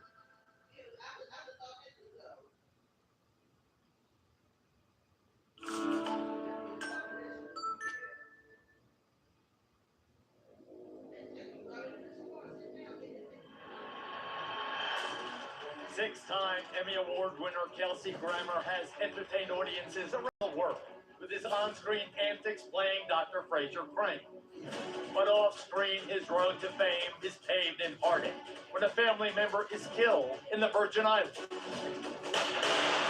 He's shot twice, killed in that moment. But his family tragedy did not end there. In the years that followed, a band of crazed killers claimed the life of a second family member, very close to his heart. was in their sight line. She was in their path when they were on a mission to destroy. Reeling from these shocking murders, Kelsey's professional and personal paths diverge. It is quite ironic that while his career was skyrocketing, his personal life was going the opposite direction. For this dramatic star of stage and screen, life imitates art. His life could be one of the Shakespeare plays. It's that unbelievable and that incredible.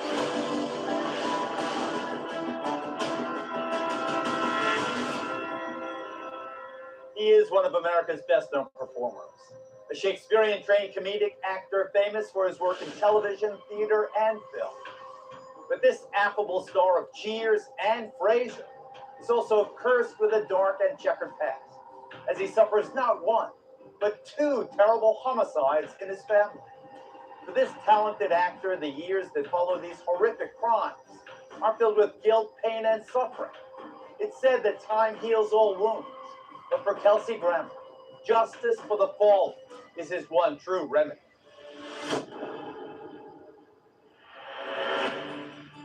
Two years before Kelsey was born, his father, Frank Allen Grammer, takes his college sweetheart and newlywed bride, Sally, to a tropical paradise in the U.S. Virgin Islands.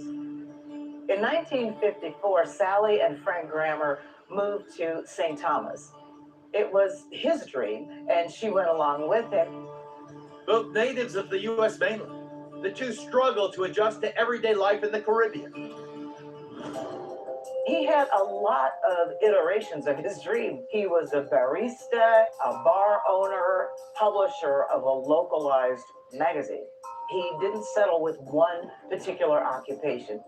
Frank Grammer was a larger-than-life character. He was loud. He definitely made his presence known on St. Thomas the moment he set foot there. He seemed to be a magnet for trouble. He always seemed to disagree, argue. He liked arguing, and he was very opinionated. As Frank's erratic behavior shocks his wife, Sally, the two were in for a far bigger surprise. About a year later, February 21st, 1955, Kelsey is born. The baby, you would think, might settle things down to, a level of quiet domesticity.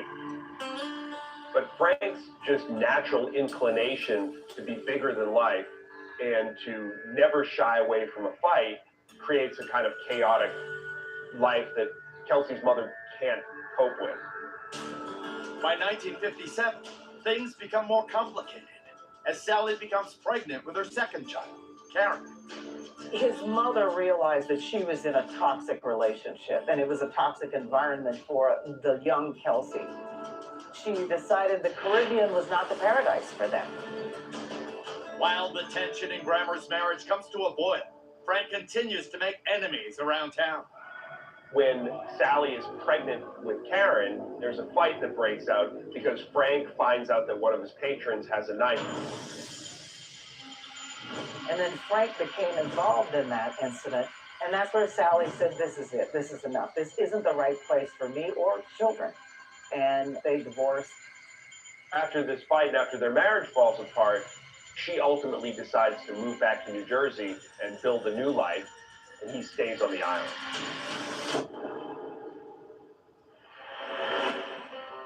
After divorcing Frank and with a second child on the way, Sally takes Kelsey back to her home state of New Jersey to live just outside Newark.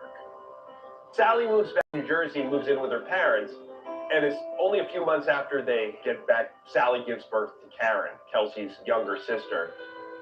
Her father, who's a veteran of World War II, Colonel Gordon Cranmer, becomes basically Kelsey's father. For the next few years, Colonel Gordon Cranmer instills values into the impressionable young Kelsey. Everything from disciplining him to being the guy who throws the ball with him. He's very much the father. He wanted a father, and Frank couldn't fill that role. And suddenly, here's this colonel, this respectable man who you need to behave properly and sets an example, and Kelsey really takes to that. Kelsey will say, this is my real dad, because he has very little contact with Frank. While his grandfather Gordon serves as his mentor, the catalyst for Kelsey's acting career begins at the age of 8, when his mother takes him to Broadway. Going to see Hello, Dolly, that was like his first exposure to Broadway, and really develops this love for the arts. By the time Kelsey reaches 12, the family decides to relocate.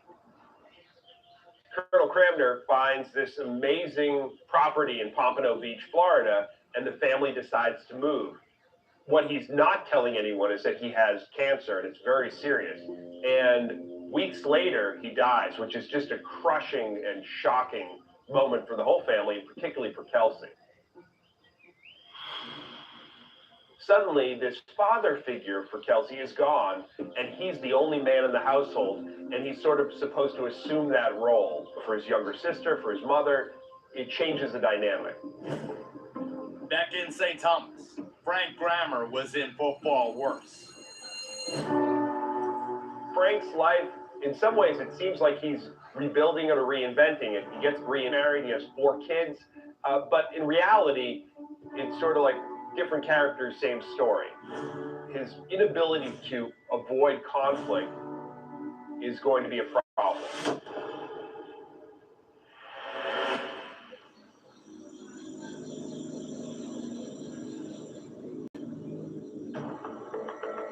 On April 24th, 1968, Frank Grammer and his wife Elizabeth, their 4 children, were asleep, and they awoke to something outside.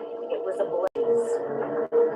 And when Frank went outside, there was indeed a fire in his yard, and his car had been caught on fire. Now, Frank was unarmed. Of course, he was trying to get this fire out, and at that point in time, he was shot.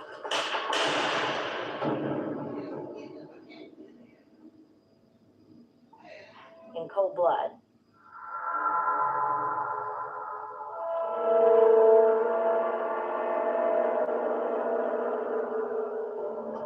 Even with the trouble that surrounded Frank Grammer, who would expect at age 38, with 6 children, that he would be cut down in what was the prime of his life?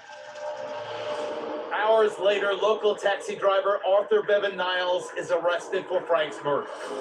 Niles, an anti-white racist, has been a problem for local police for some time.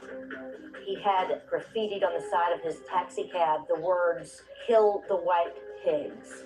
And they actually had tried to take his taxi off the streets. He is an anti-white bigot who has decided that Frank Grammer shouldn't live on this earth. The killer's motive for targeting Frank Grammer remains unclear.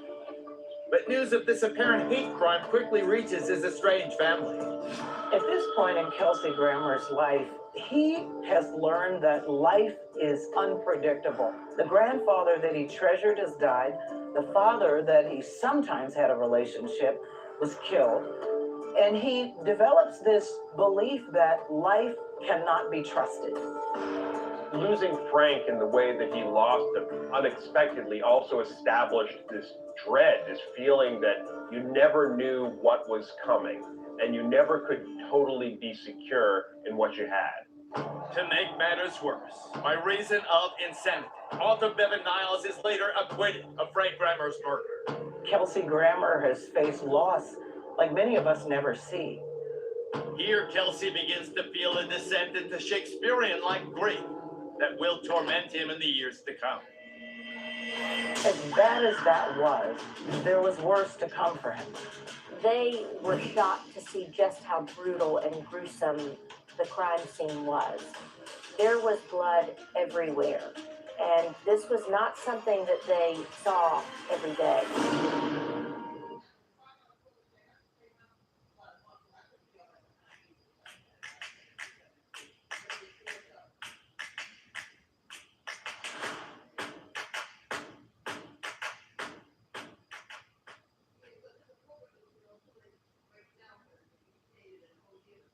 And this was not something that they saw every day. The road to celebrity is never straight or clear. Many aspiring performers overcome hurdles to find their voice on stage. Kelsey Grammer. The hard knocks of life come first. At the tender age of 14, Kelsey recovers from the loss of his grandfather, Gordon Cranmer, only to face the murder of his biological father, Frank, less than a year later. With no steady figure to support the family, it's time for young Kelsey to become the man of the house.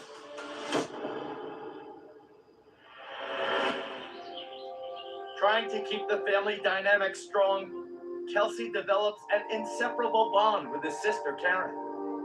Kelsey becomes the protector and maybe a bit of a semi-father figure to his younger sister, Karen. Once he realizes that their support systems leave or die, he becomes the support system for. As life goes on for the siblings, by high school, Kelsey begins to channel his negative energies into something far more positive: acting. So as a teenager, Kelsey's in prep school in Florida, and he does the kinds of things he would do as a teenager. He loves football, he surfs. Kelsey was very fortunate in high school. There were teachers who noticed his gift for theater and acting, and this was incredible. This gave him voice.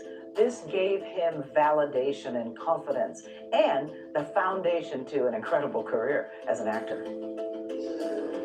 While performing in numerous school productions at Pinecrest Prep in Fort Lauderdale, Kelsey gravitates to the works of William Shakespeare. Shakespeare, for Kelsey in high school, is not just an assignment. For somebody who's dealt with so much loss and tragedy already, I think there's a natural connection to these plays. By the time Kelsey finishes high school, he's determined to make his mark in the theater. Acting is what he wants to do, and he pursues it full force. In fact, so successfully, he got a scholarship to Juilliard. Juilliard is the arts Harvard. If you get a scholarship to Juilliard, you have talent, you have the gifts. While Kelsey is conflicted about leaving his sister Karen behind, he realizes that the longer he stays in Florida, the more his dreams of acting will fade. Even though he felt like he was abandoning his family, it was an opportunity that he simply could not give up. Fort Lauderdale is not the jewel of the theater scene. If he wants to go... And wanted her own identity. So leaving the shadows of her big brother, Kelsey, was a big deal for her. Karen finishes high school 1 year early, and she then goes to college, and she does very well there, but decides she needs a change of scenery. Karen ultimately decides to drop out of college to find a job and a new life in the American West.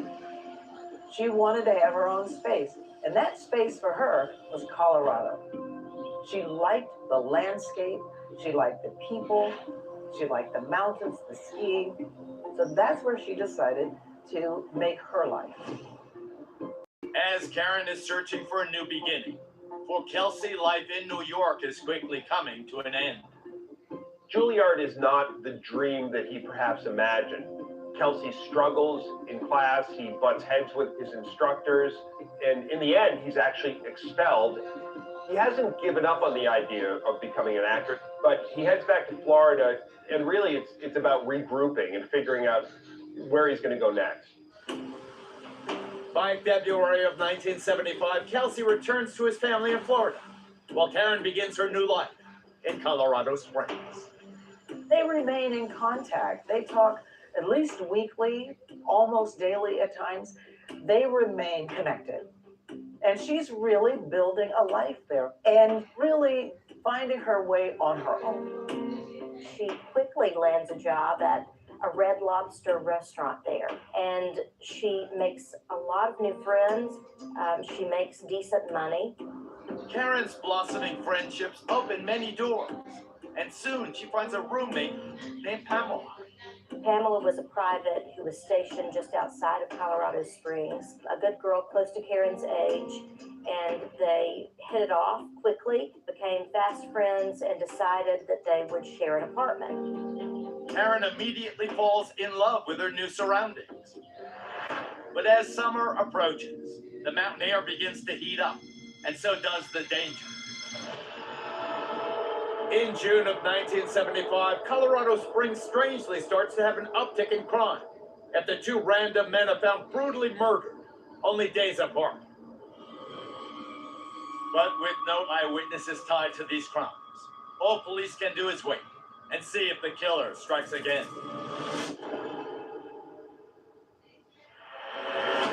On June 30th, 1975, Karen spent her day like she did many others.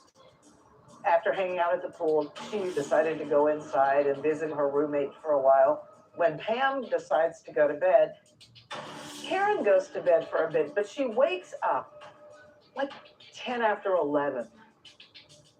So she walks to the restaurant because it wasn't that far from the apartment to collect her check. The restaurant had a policy that you were not supposed to interrupt the night shift to pick up your paycheck. So it was usual to go after the night shift. Far from the reach of her protective brother, Kelsey, Karen steps out into the night air. She is blissfully unaware of the evil that lurks nearby. What do they do? What they felt they had to do. 18-year-old Karen Grammer relocates to Colorado Springs to start a new life in the Mountain West, far from the protection of her older brother, Kelsey. On the night of June 30, 1975, Karen makes a fateful decision to return to her workplace after hours to pick up her paycheck. Little does she know she is walking directly into a nightmare.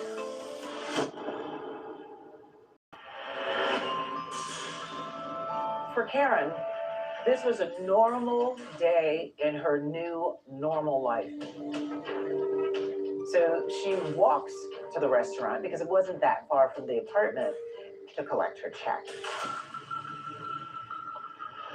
Oldsmobile with 3 men showed up in the parking lot. 1 man stayed in the car and 2 men went inside and they tried to rob the place. As they're running out of the Red Lobster, they see them. And what do? What they felt they had to do.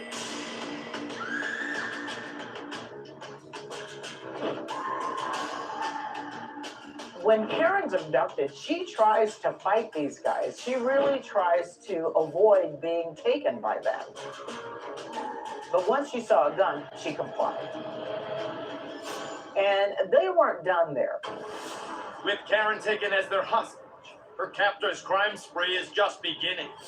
After attempting to rob her restaurant, they start to look for other targets to hit. So they go to Quick Mart to try to rob the place, but it's closed. So they change direction and head for a 7-Eleven and a clerk. They tell the clerk, if you report us to police or you say anything to anybody, we'll come back and find you. While her assailants had executed their plan, for Karen, this terrifying ride does not end here.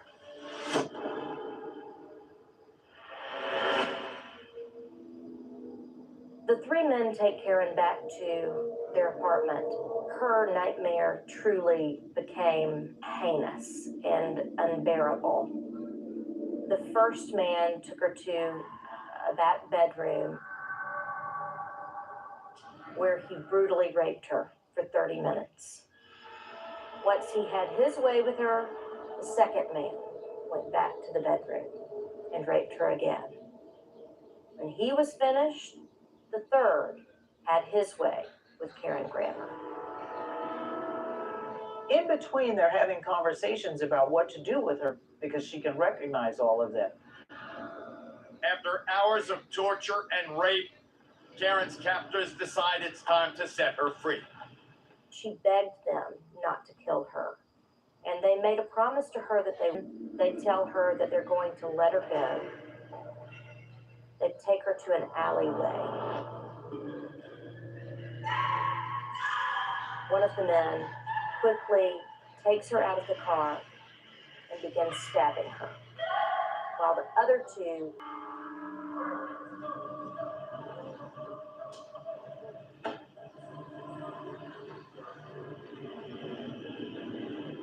After her tormentors flee, a mortally wounded Karen musters her last bit of strength to find help at a trailer that morning. The homeowner returns to find Karen's broken body lying in a pool of blood. Authorities are called, and within minutes, Colorado Springs police arrive and begin processing the awful scene. When Colorado Springs police arrived on the scene, they were shocked to see just how brutal and gruesome the crime scene was. There was blood everywhere, and this was not something that they saw every day, certainly. The detective assigned to this case was Lou Smith, and Detective Lou Smith was a bulldog of an investigator. He would not stop until he found who was responsible. And answers are desperately needed, for the crime scene provides little information as to who the victim is or why she was murdered. She didn't have an ID. She didn't have any discerning marks on her body. This is a huge challenge for investigators. They don't have any identification. They don't have any witnesses. They have nothing to work with. After the victim is sent to the coroner, a small object is found on her body, and it could be the only way to identify this Jane Doe. One key piece of evidence they found once she was at the coroner's was a key in her pocket. That was really the only thing they found on her body. That key was in the hands it needed to be in because Lou Smith would find where that key fit. Within the first few days, Detective Smith is desperate to identify the body, so he tries the key in the locks of several homes near the crime scene. He wouldn't give up. It was not in his nature. While a key's not enough to identify the victim, her image is broadcast on the local news, with hopes that someone may identify her. Ironically, Karen's friends and family have no idea of where she is, or that a murder has even taken place. Kelsey had called Karen July 1st, and she did not answer. He called again July 4th, no answer. On July 6th, Pamela is wondering where Karen is. She's worried about her roommate.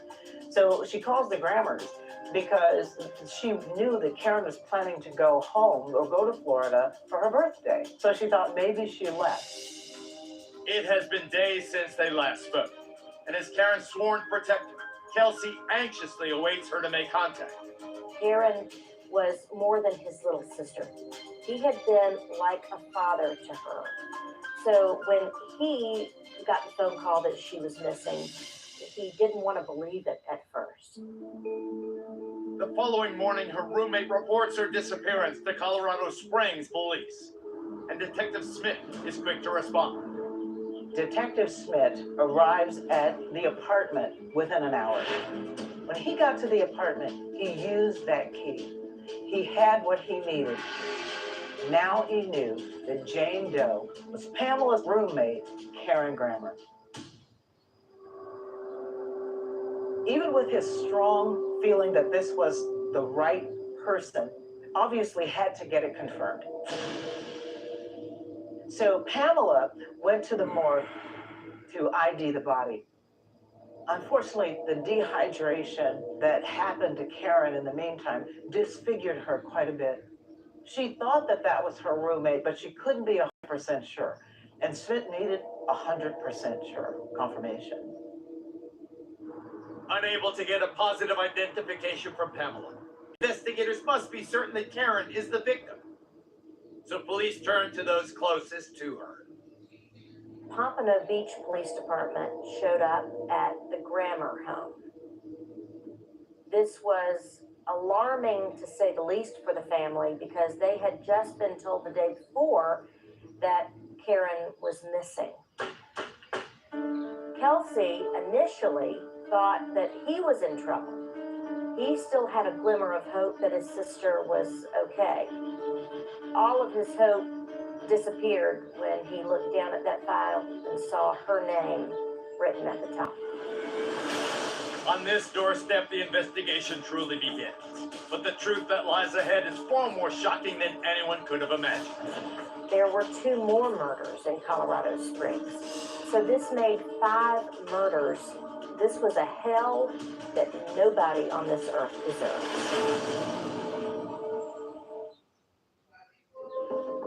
July 7, 1975.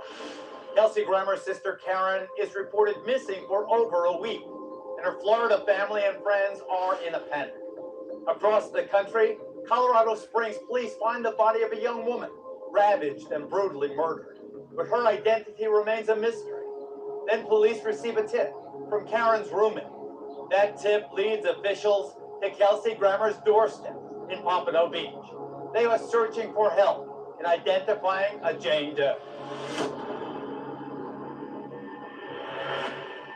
Police ask Kelsey to fly to Colorado Springs with hopes that once and for all, he can give their victim a name. Just imagine this moment in time for this young man. He's already lost his father. He's lost his grandfather, who had served as his father, and suddenly he's being told that he may be going to identify his baby sister, his only sibling.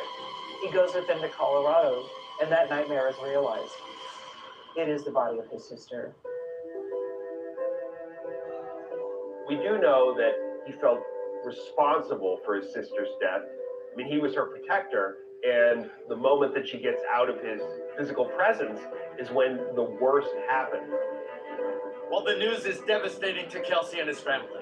For detectives, it is the lead they need to spur this investigation.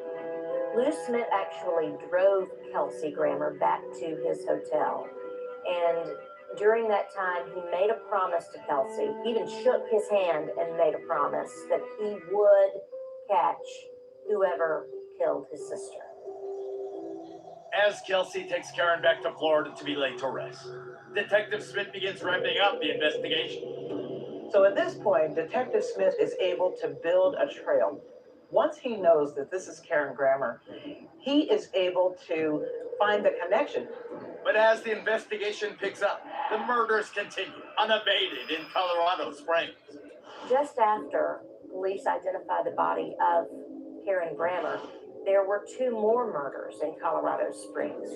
One man was stabbed to death, one shot and left for dead. It was more than that place had seen, perhaps ever. The 4th and 5th victims, Winslow Watson and Ricky Lewis, were killed just weeks apart. There were ties between the 5, but until they broke just one of them, they couldn't really go anywhere. With the body count on the rise, detectives know they have to act fast in order to stop the carnage once and for all. During the course of the investigation, where police are trying to put the puzzle pieces together in this case, they find out about the bungled robbery attempt. And when they go to talk to the employees there, they tell them that 2 African-American men who had just a militant, violent attitude in the place were the ones who attempted to rob them. Knowing Karen worked at the restaurant her assailants attempted to rob, authorities have their first lead on potential suspects. Detective Lou Smith returns to that crime scene day in and day out for weeks. He never misses a day going to that alleyway where Karen Grammer's body was found. When he goes to that alleyway, one day it hits him. The alleyway is a dead end, and whoever did this murder, whoever had committed this crime, had to have known that area. This apartment complex nearby just screams to him. When he goes to the apartment, he talks to the manager and asks him if there is anybody who lives there who just might fit the description. When pressed for names, the landlord tells Detective Smith about 3 previous tenants who might fit the description. The landlord knows Freddie Glenn, Michael Corbett, and Larry Dunn as mean guys. They were just sort of military gung-ho, if you will. They had recently moved out of his apartment complex, and he was willing to... As Smith searches the apartment, a breakthrough is made. A textbook is found with the name of the 4th victim, Winslow Watson, inscribed on the cover. Finding that key piece of evidence made all the difference for Smith. He was able to go forward at that point. Armed with the names of the previous tenants, authorities begin to hunt down the suspects one by one, starting with Larry Dunn. Larry Dunn is a young African-American male who was a soldier stationed at Fort Carson. He was known to always be willing to do anything for a dime. He always had money issues, and he was hot-headed. Smith finds Larry Dunn hiding out, and Dunn sings like a bird. Smith offers him a deal.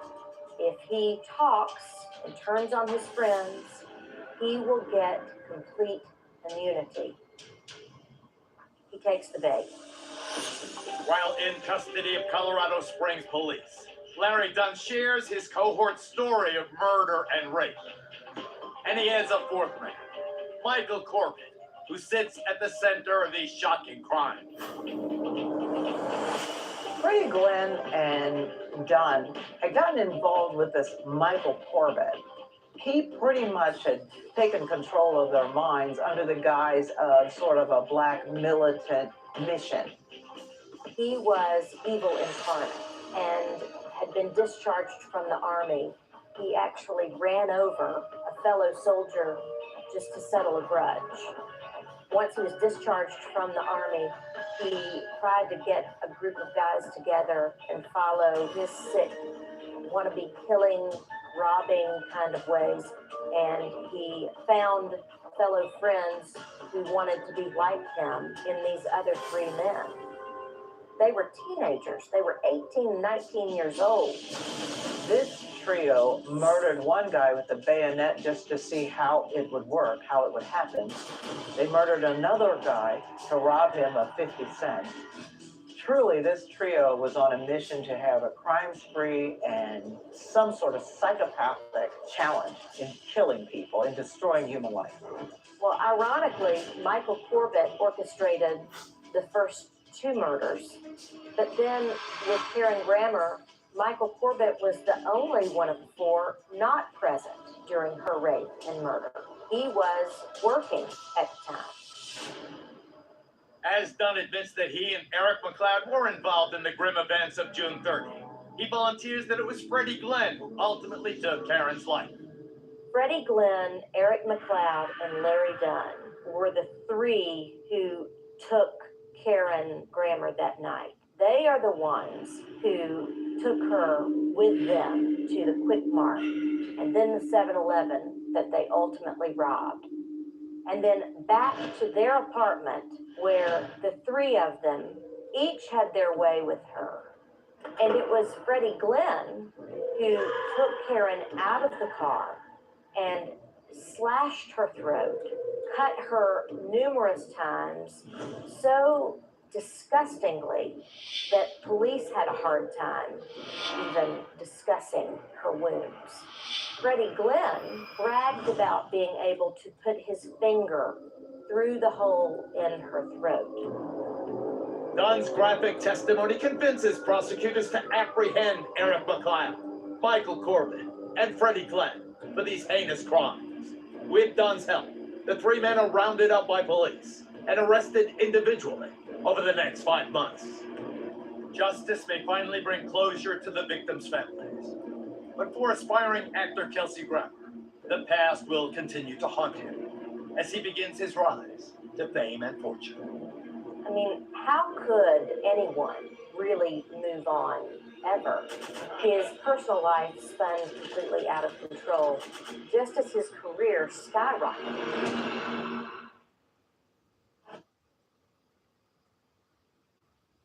People on Depop really want your style.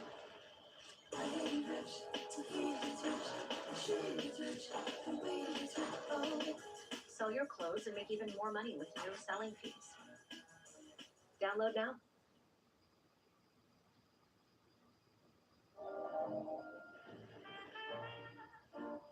We're all unreasonable about something.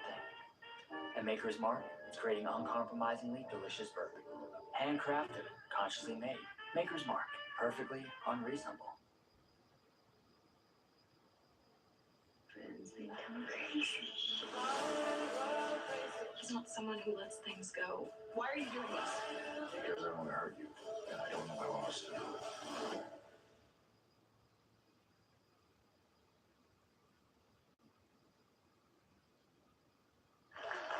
Next, we need a suggestion. Sacrifice. Okay, great. Like how you don't have to sacrifice great coverage to save on insurance when you bundle home and auto with Progressive. Maybe something a little less specific. You forgot to say yes and.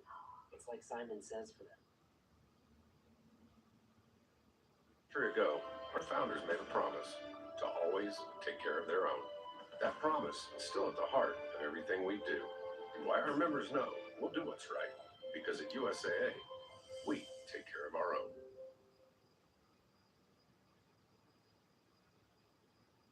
And is completely out of control, just as his career skyrocketed. Justice for Kelsey Grammer's raped and murdered sister Karen seems within reach. Larry Dunn is granted immunity for his testimony against his three fellow assailants. In return, he reveals grim details on a string of murders, including Karen's, that he helped commit, implicating his partners in these awful crimes. Because of Larry Dunn's testimony, police finally had enough information that they could arrest, charge, and hopefully convict Eric McLeod, Michael Corbett, and Freddie Glenn. It takes months, but the three alleged killers and rapists are finally arrested and charged with these violent crimes. Being the only suspect to fully cooperate with investigators, Larry Dunn's detailed testimony is the smoking gun desperately needed by prosecutors. Though he incriminates himself by stating he was involved in the robbery, rape, and kidnapping of Karen Grammer, his immunity deal frees him from prosecution. After a 5-day trial, Freddie Glenn and his cohorts are sentenced for the rape and murders committed in the summer of 1975.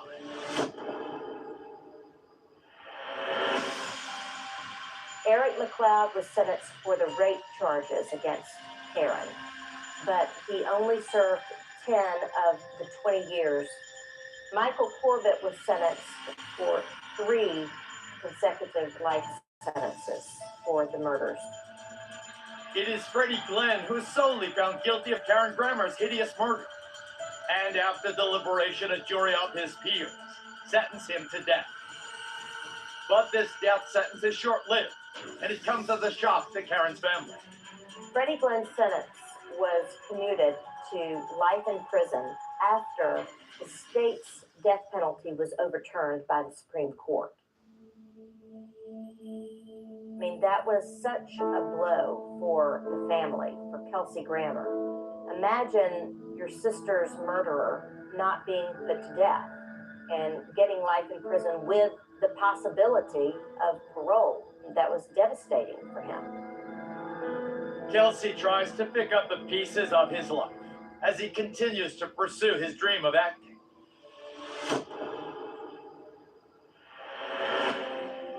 In 1983, he's in Sunday in the Park with George, with Mandy Patinkin, and there is where we build the link to Cheers, because Mandy Patinkin knows a casting director in Cheers and suggests that Kelsey connect with that person. After a chance audition, Kelsey lands a small 6-episode part on the sitcom Cheers, playing the role of psychiatrist Dr. Fraser Crane. And his success does not end there. I mean, this is not a small show. This is one of the great sitcoms of the 20th century, and suddenly Dr. Fraser Crane becomes one of the great sitcom characters of the 20th century.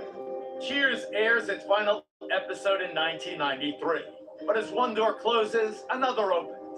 Kelsey begins filming Frasier, which will become one of the most successful TV spin-offs of all time. Despite his unparalleled success on screen, off-screen, Kelsey's past starts to catch up with him. I had decided to break faith with God because I hadn't known anyone that could care for me the way I might be able to care for them. It is quite ironic that while his career was skyrocketing, his personal life was going the opposite direction. Kelsey on screen is a huge success as this amazing character. Off screen, he's really struggling. He's doing drugs, he's drinking too much, he's arrested, he's having multiple marriages collapse. He's really a model of dysfunction.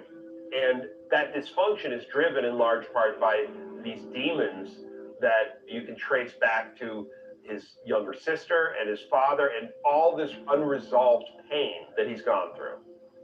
As Kelsey continues to be consumed by his pain, he jeopardizes not only his career, but his own life. In 1996, this all comes to a head. He is in a terrible car accident where he flips his car and is arrested for driving under the influence. When he reached the low point, it was actually the cast and the folks connected with Frasier who urged him and pushed him to go to Betty Ford, which was the moment where he finally got sober. After rehab, Kelsey gets a second chance at life. And with his newfound sobriety, he continues to expand his success in Hollywood. Kelsey Grammer has had parts in major blockbusters, X-Men, Transformers. He's won an Emmy for his voicing on The Simpsons. He's an instantly recognizable icon who at any moment could emerge to create another Frasier. You always feel like that. But never forgotten. Fallen sister Karen Grammer still plays a continuing role in Kelsey's life. Even with all this success, Kelsey is really still in a position where he has to look back at that terrible moment in his past. Freddie Glenn is up for parole, and in 2009, Kelsey decides to write a letter to the parole board. And he's very straightforward in his language. I mean, he makes no bones about it. This guy should not be free.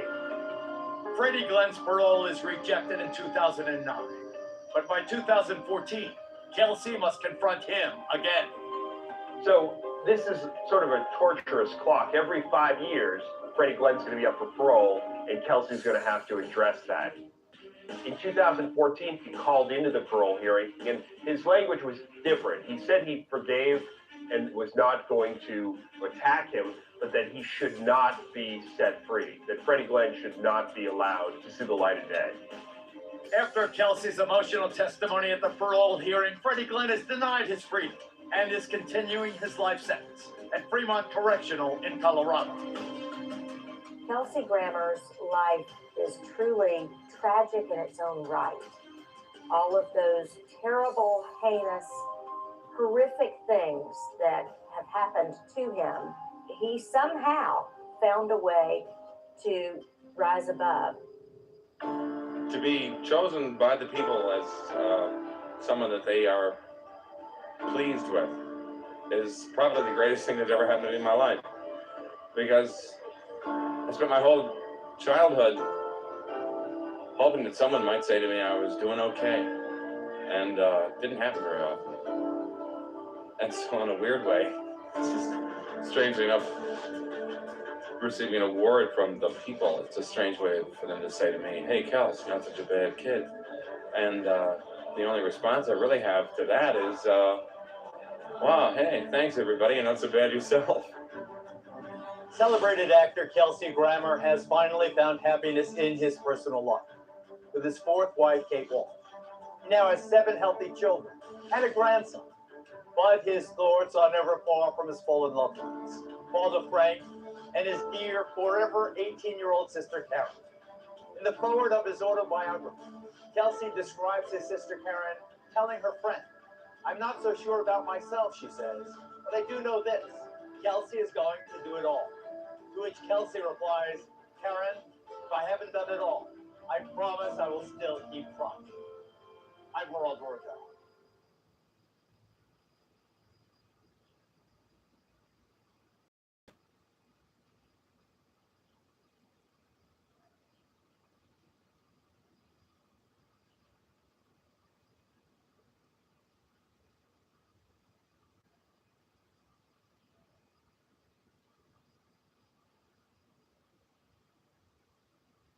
Yes. It's me again.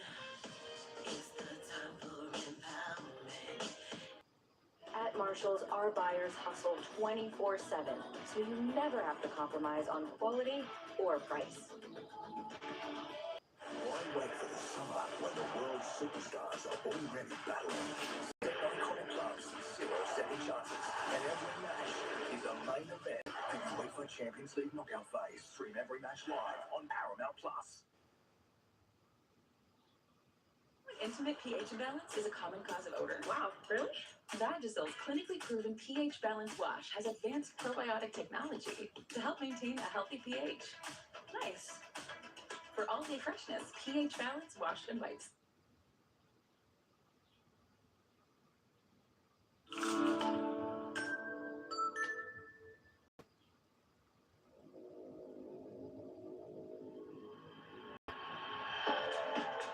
Internationally acclaimed designer and celebrity icon Donatella Versace radiates elegance, confidence, and style. Partnered with her visionary brother Gianni, the fashion house of Versace rose to become a global brand valued at more than $2 billion. But in July 1997, Donatella's glamorous world collapses with the heartbreaking news of a murder in the family.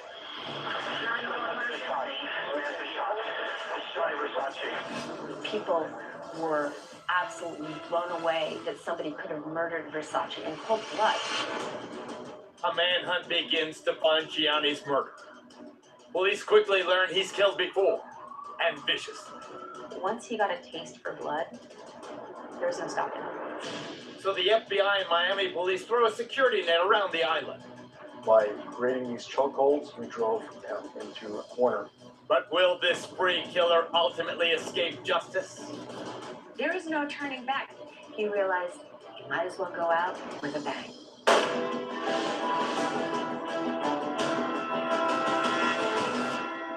Around 8:45 on a steamy July morning in 1997, 2 gunshots echo outside a palatial Miami villa. In an instant, the world-renowned fashion designer is executed, and a spree killer is on the run. For decades, the fashion brand Versace becomes synonymous with impeccable style. But behind the pleats and the perfumes lies an unbreakable bond between a designer and his muse, Johnny and his sister Donatella Versace. Tragically, their dynamic family bond is ripped at the seams by a delusional and dangerous killer, desperate to be a part of their glamorous world.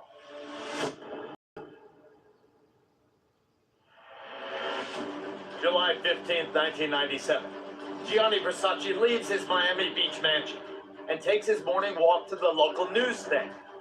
He would buy his daily paper, any fashion magazines, and get his coffee and walk back to the villa. It was just part of his morning routine. Walking up his steps to his residence, he was approached by a subject who was shot twice in the head. Johnny Versace. Okay, what'd you say the gentleman's name was, sir? Johnny Versace. When Miami Beach Lieutenant Carlos Noriega arrives at work that morning, he receives a strange comment from a fellow officer. As I entered the police station, I ran into an officer who was exiting pretty hastily, saying to me that he would hate to be me on that particular day. I raced up to my office and immediately was informed of the incident involving Gianni Versace. Gianni Versace, the famed designer and Miami Beach fixture, is shot twice in the head at point-blank range. As Versace lies bleeding on the steps of his villa, the killer sprints from the crime scene. Johnny's boyfriend and his friend inside the villa heard the gunshots and came running out immediately. The friend of Versace who gave chase followed the shooter into the 1200 block of Collins Court. At that point, the shooter turned around and pointed the gun at him. Versace's friend stops in his tracks, now facing down the barrel of the gun that mortally wounded his celebrity friend. But strangely, the assassin does not fire. He flees. He managed to escape down the alleyway and head into a local parking garage. Fire rescue units responded and immediately provided aid to Gianni Versace, and within minutes they transported him to a trauma center. Versace is rushed to Jackson Memorial Hospital. Shortly after he arrived at the trauma center, though, he was pronounced dead. At 9:21 a.m., Versace's heart stops. Nearly 5,000 miles away in Italy, Gianni's baby sister, 42-year-old Donatella, receives the heartbreaking news. There's no grief like the grief of losing the person that is your best friend, your confidant, your mentor, your protector. Donatella lost more than just a brother. She lost most of her world that day.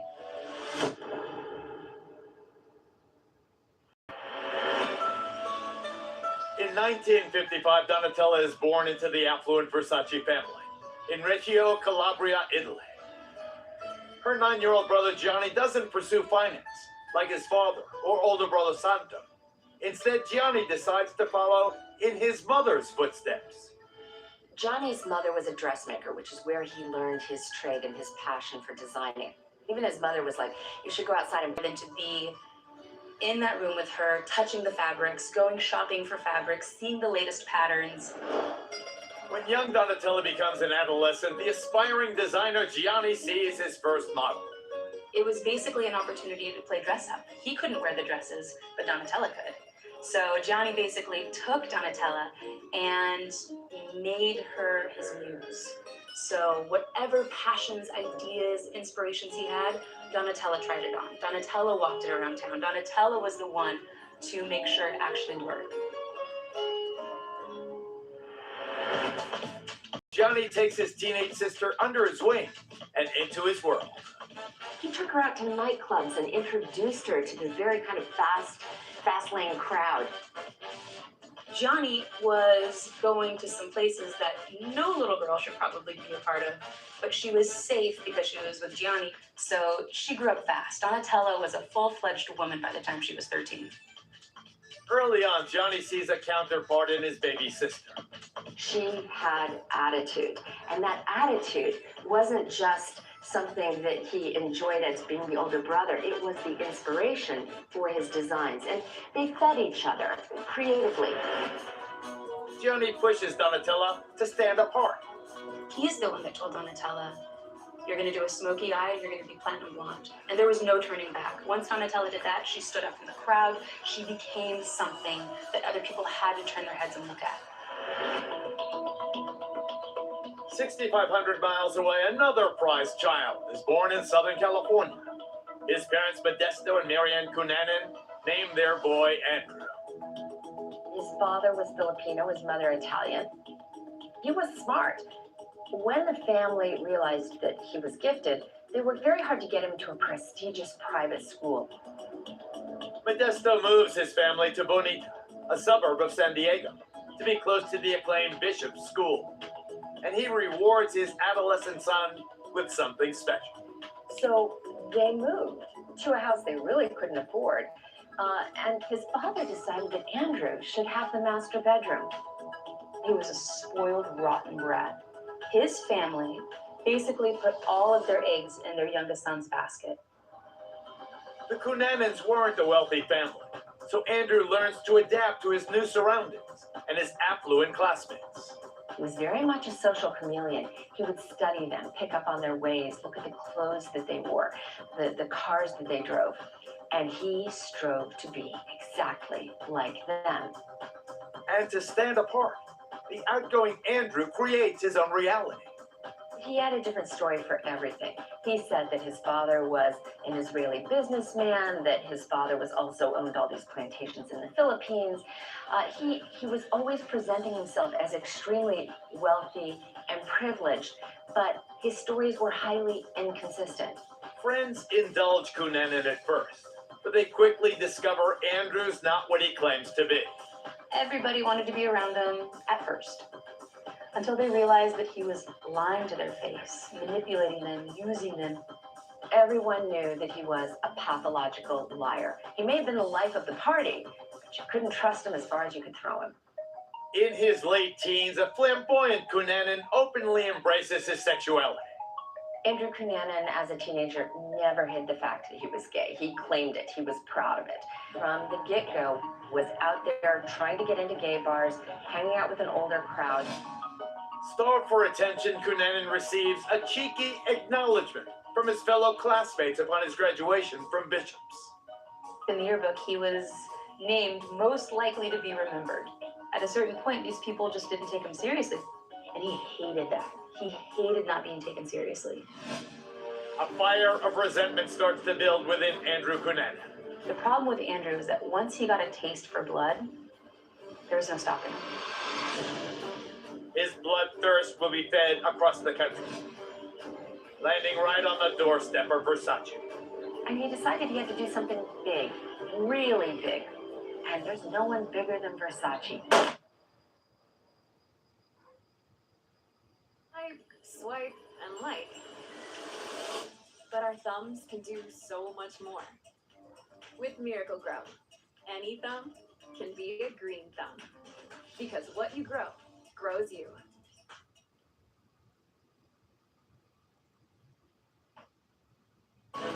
July 15th, 1997.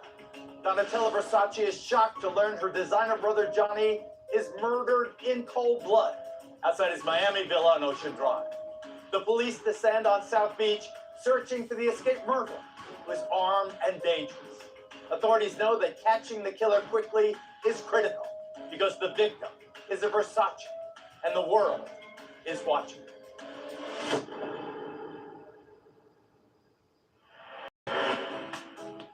Throughout the early 70s, Gianni Versace designs for several Italian clothiers. In 1978, he opens his own shop in Milan, and the Versace name takes off. There's a quote that says, Armani designs for the wife and Versace designs for the mistress. Johnny made naughty couture. Like some people do hot couture, he did naughty couture. I mean, the sheer tops, the sheer bottoms, the crazy lace like leather and metal and bangles and diamonds, things that most designers would balk at or find almost trashy. Gianni knew that that's what people really wanted. Donatella was the artistic director. I think she was the one who would push the envelope. Things that he may have not been so willing to embrace or try. She would really get out there and push it. At the height of her fashion success, Donatella marries model Paul Beck. They immediately have 2 kids, Allegra and Daniel, and life is great. Life is beautiful. She's enjoying her role not only as a wife and a mother, but also as the powerhouse behind Versace. Well, the Versaces celebrate their international success. In Southern California, 19-year-old Andrew Cunanan receives the ultimate rejection. His father was under investigation for embezzling $100,000 from the stock brokerage firm and fled back to his native Philippines, leaving the mother on food stamps and welfare. Andrew, I think, was really shaken by that. He was abandoned by a man that he thought he could trust. He felt rage and anger and almost adolescent fury. Having dropped out of college and with no support from his family, Andrew decides to use his sharp looks to survive. Andrew Cunanan was a male prostitute, and he catered to a specific clientele, which was older, wealthy men. Andrew wanted money very badly, so he found it in older men and sugar daddies. He was very smart and very capable of kind of creating conversation with whomever he wanted, which I think these rich older men really found sexy and interesting. And Andrew is handsomely rewarded for his attention. He had several regular sugar daddies who would even give him allowances, pay for his rent, pay for his clothes. And all he had to do was stay in shape, look good, dress well, have manners, and Andrew took this on as his job. In 1990, reportedly while on a short pleasure trip north to San Francisco, Cunanan discovers one of his idols is in town, designing the costumes for the opera Capriccio. The designer, Gianni Versace. You know, Versace was for him what, Madonna might be for a pop music lover. It was the holy grail to meet Versace. Maybe in his delusional mind, he thought he could be the next muse of Versace, that Versace could be his next great patron and keep him as a boy toy. Reportedly, Cunanan finds his way to a nightclub where Versace is enjoying an opera after party and navigates his way to the VIP section. Andrew saw Versace, knew he needed to meet him, believed he deserved Versace's attention, and went out of his way to get it. He used some connection to get behind the velvet rope. He immediately, faked it. Hello, Johnny. Hello, Mr. Versace. And of course, Versace, being extremely polite, says something innocuous like, "Hi, do I know you from Lake Como in Italy?"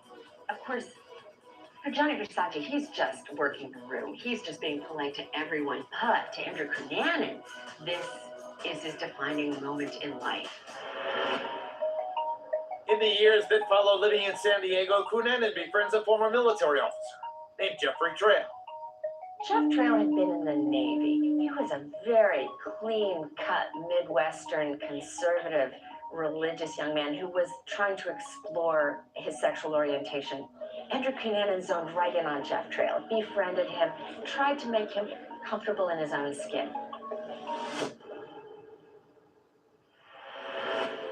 In 1995, Andrew returns to Northern California and makes a love connection. Andrew's in San Francisco and he sees a good-looking man at the bar and he buys him a drink. That man is David Madsen, a Minneapolis architect in town on business. After connecting in San Francisco, Cunanan and Madsen start a long-distance relationship. This was everything Andrew had ever wanted. It was actually somebody who was in his age group. He told his friends that David Madsen was the great love of his life. And at some point, David Madsen and Jeffrey Trail were introduced to each other by Andrew Cunanan, and the three of them became friends. But over time, Andrew's compulsive lying forces both Trail and Madsen to slowly pull away. You're not kids anymore. You just want to have authentic relationships with people, and Andrew could not offer that. David grew tired of it. David's like, I love you. You're not changing. I want you to change. You're not changing. And so David broke up with him. Jeffrey Trail also cuts ties with Cunanan and makes a surprise move. Jeffrey Trail decided to move from San Diego to, of all places, Minneapolis, to be near his friend David Madsen. And whether or not they were starting a relationship together, certainly that is how Andrew perceived it. Now in his mid-20s, Andrew loses the two men closest to him, but he also loses his sugar daddies, which starts to affect his bottom line. He's not A-list anymore. He is kind of a has-been. They're busy looking for a fresh 18-year-old in many cases. The curtains are closing on his show. He started drinking, he started gaining weight, he was getting aggressive, he ran out of money, and so he was furious. Despite being maxed out over $20,000, a desperate Cunanan begs his credit company to extend his limit. He actually got his credit card company to give him just enough so that he could afford a one-way ticket to Minneapolis and go visit his friends David Madsen and Jeffrey Trail. A broken Andrew Cunanan flies to Minneapolis to confront the two men he loved the most. When that bubble finally got burst and the lies were all exposed and he realized he couldn't keep the game going anymore, he was going to go on a downward spiral and fall hard. He knew he wasn't coming home. He knew he was never coming back to San Diego. He was all in. And once he arrives, a spray of bloody terror begins. These were crimes of passion. He acted out his rage. In the late 1990s, Donatella Versace and her brother Johnny are developing a family fashion brand. With his glamorous younger sister Donatella as his partner, Johnny becomes a tour de force in the industry. In stark contrast, a fame-obsessed Andrew to lose grip of his dreams, his money, and his mind. He's been cast out by his supportive sugar daddies. And now he tells friends that he's got unfinished business to attend to. It is only a matter of time before Cunanan and Versace cross paths again. And when they do, the moment between the two will be explosive.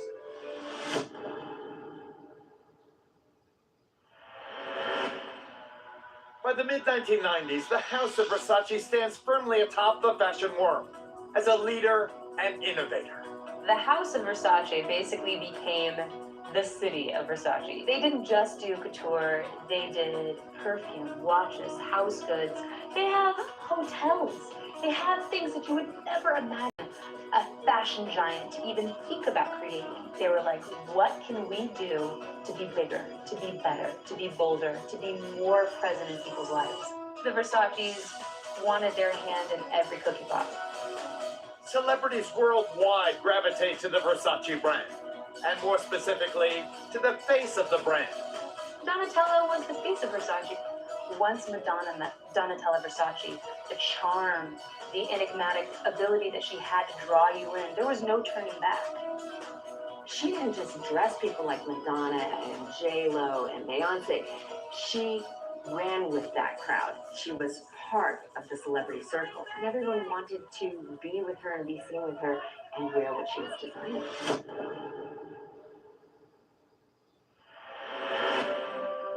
By 1995, designer Gianni Versace faces a real threat to his health.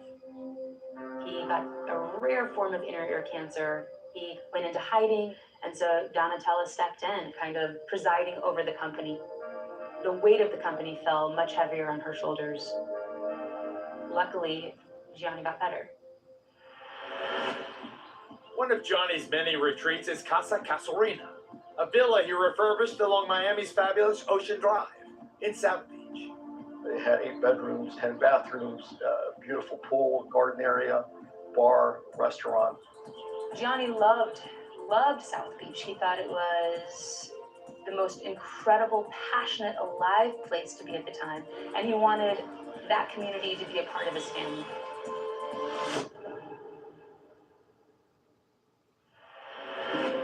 Leaving San Diego, Andrew Cunanan joins his friends Jeffrey Trail and David Madsen in Minneapolis. He knew he was never coming back to San Diego. He had burned every bridge. Everyone knew that he was a liar, knew that he didn't come from a wealthy family. And if Jeff Trail could move to Minneapolis and start a new life, why couldn't he? Based on eyewitness testimony, Cunanan crashes at both Madsen's loft and Trail's apartment while staying in town. On April 27th, Cunanan leaves a phone message for Jeffrey Trail to visit him at David's loft. Cunanan had spent the night at Trail's apartment the night before and had taken his .40 caliber gun. Did he do that to provoke, to lure Trail over to Madsen's apartment? Did he take it impulsively? One thing's for sure, Trail, as a former military guy, needed his gun back, knew that it was not safe in the possession of Andrew Cunanan. Once Trail enters Madsen's loft, neighbors hear a violent argument heating up. There was some kind of confrontation. I think Trail got in Cunanan's face, as only a friend can do. We all know you're a liar. We know that you don't come from a wealthy family. We know you don't have a job. We know everything. And then Cunanan lunges at Jeffrey with a claw hammer. He was struck for approximately 27 times. Neighbors heard a struggle, or they heard yelling or screams. And he attacked him with the claw side of the hammer, which basically is 2 blades, knives. And in criminology, it's usually considered piquerism, a stabbing motion, the subconscious sexual act from somebody who feels impotent at the exact moment. From a psychological perspective, is kind of the ultimate FU. No one knows if David Madsen is present during the savage mauling of Jeffrey Trail. But whether he witnessed it or came home just a little bit after it, he had to have been terrified. And in his completely manipulative manner, I think that Andrew terrified Madsen into compliance. Don't forget, he still had Jeffrey Trail's gun. He put the gun on Madsen and made him cooperate. Trail's body gets rolled up into a carpet and hidden behind a couch. Witnesses see Madsen and Cunanan the next day, walking David's dog. But then, the two vanish. Andrew wasn't just sad and upset, he was a sociopath. And he got a taste for blood and he couldn't stop.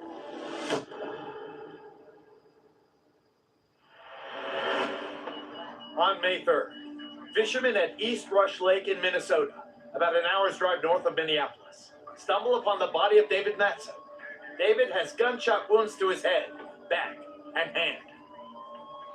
Because there is no atheist in a foxhole, I'm sure David told him whatever he thought he could say that would calm Cunanan down and save his life. But in the end, it was all for naught. Cunanan still had feelings for Madsen.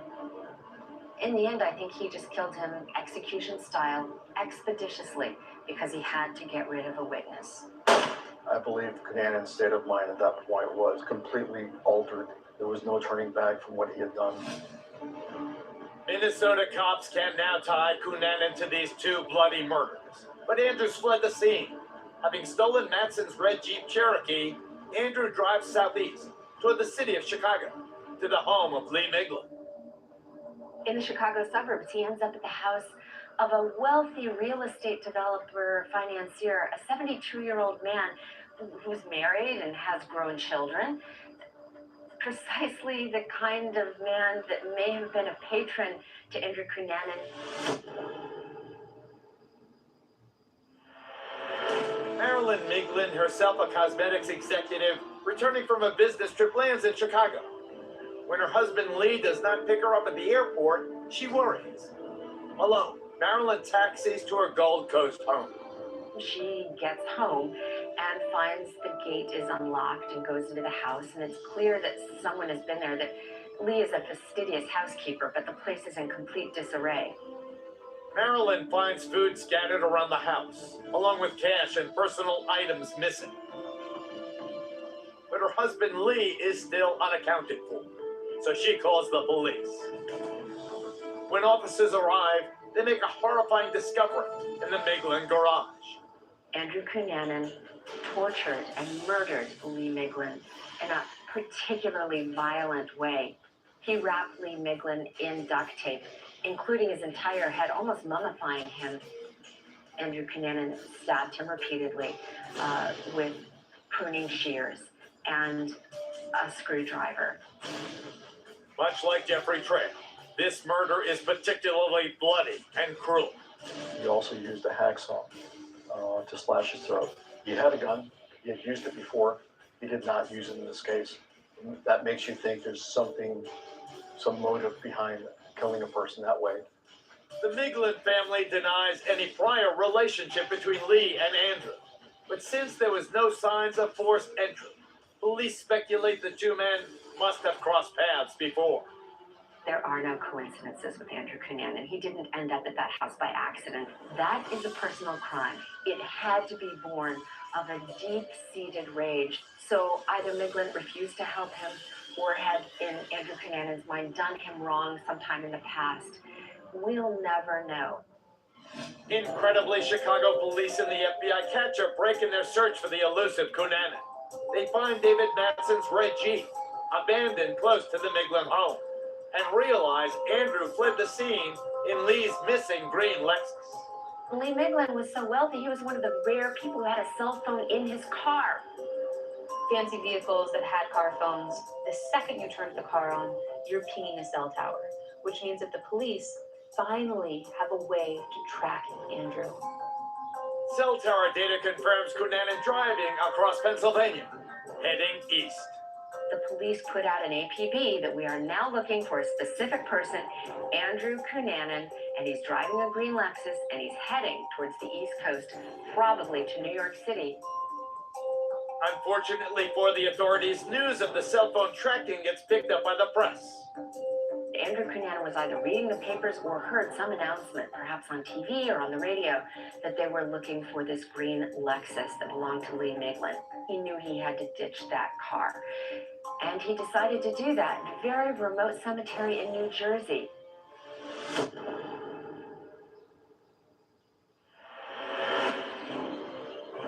Inside Finns Point National Cemetery, Andrew Cunanan swaps Lee Miglin's Lexus for a red pickup, but not before he commits his fourth murder, the shooting of 45-year-old caretaker William Reese.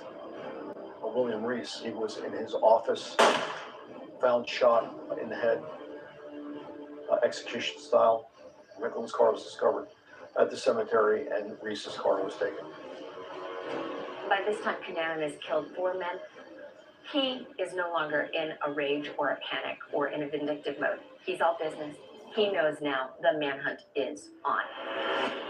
After the Reese shooting, national news picks up the story. Dr. Casey Jordan is called on by CNN to provide analysis of this spree killer. Because you can see the wake of terror behind them, but you have no idea where they're going next, who their next victim will be. At that time, of course, we were just looking for somebody who had killed 2 people in Minnesota, somebody in Chicago, and then another guy in New Jersey. No one really could figure out the connection, although they were sure it was this one man, Andrew Cunanan. And the real question is, would he kill again, and where was he headed next? Andrew escapes detection from police and ends up in Miami, Florida. Where else can I go that has an international airport, a large gay community, enough of a population that I can blend, but they're not really looking for me? And he chose Miami. Once he reaches South Beach, Andrew Cunanan, now a wanted man, lays low plotting his next move. He realized there probably wasn't any way that he could get out of the country alive, and that he might as well go out with a bang.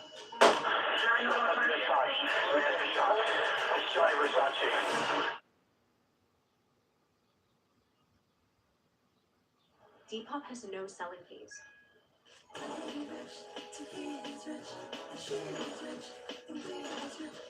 Make even more money when you sell your clothes to buy more of what you love. Download now.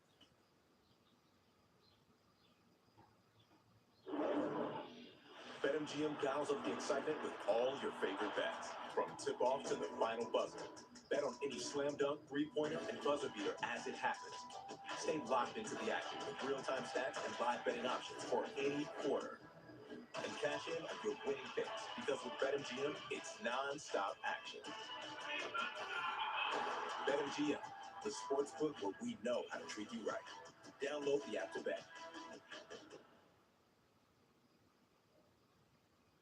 Chevy trucks are as capable and dependable as the Chevy people who drive them. You probably know one. Your sister. Your buddy. The ones who always show up. They all have that little extra something. And maybe you got it too. It's Chevy Truck Month. Right now, get over $7,300 total value on this 2026 Chevy Silverado. Plus, Costco executive members can get a $12.50 members only incentive.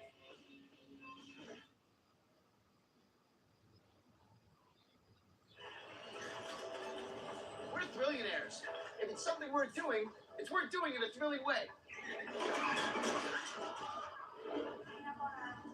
And that's why we love Rewards Club on FanDuel Casino. I love getting more for my money with a weekly bonus back. Plus, players get access to thrilling rewards like a birthday bonus. Calling all trillionaires. FanDuel Casino.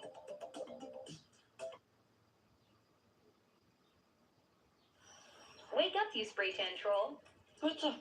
Nikki, you told me to roast you if you didn't wake up. Okay, deal's a deal. I guess that whole beauty sleep thing is a myth. That's the best you can do. You look great for a corpse. Okay, I'm up. Oh boy, I need something in me. You mean besides lip filler? Okay, that was actually pretty good. I found that fancy restaurant you like on Open Table, but wear a bra this time. You know I can return you, right? Good thing you're too lazy. You know me well. Camper Valley on the Palmer-Wasilla Highway in Wasilla has expanded its showroom to offer Alaska a better shopping experience. 4 Seasons insulated trailers by Outdoors RV and in-demand brands like North Trail, Prowler, and more. While here, check out our state-of-the-art 5-bay service and parts center and our huge consignment lot where you can turn your used RV into cash. Shop online at CamperValleyRV.com. Camper Valley, your Alaska RV headquarters for 15 years.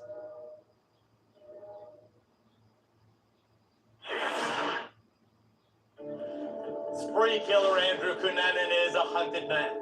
After murdering 4 men in the space of 2 weeks, he travels to Florida.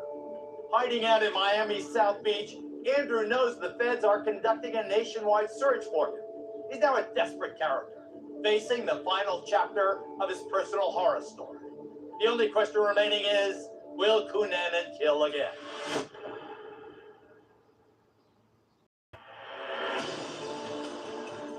Upon reaching South Beach, Andrew Cunanan rents a cheap hotel room.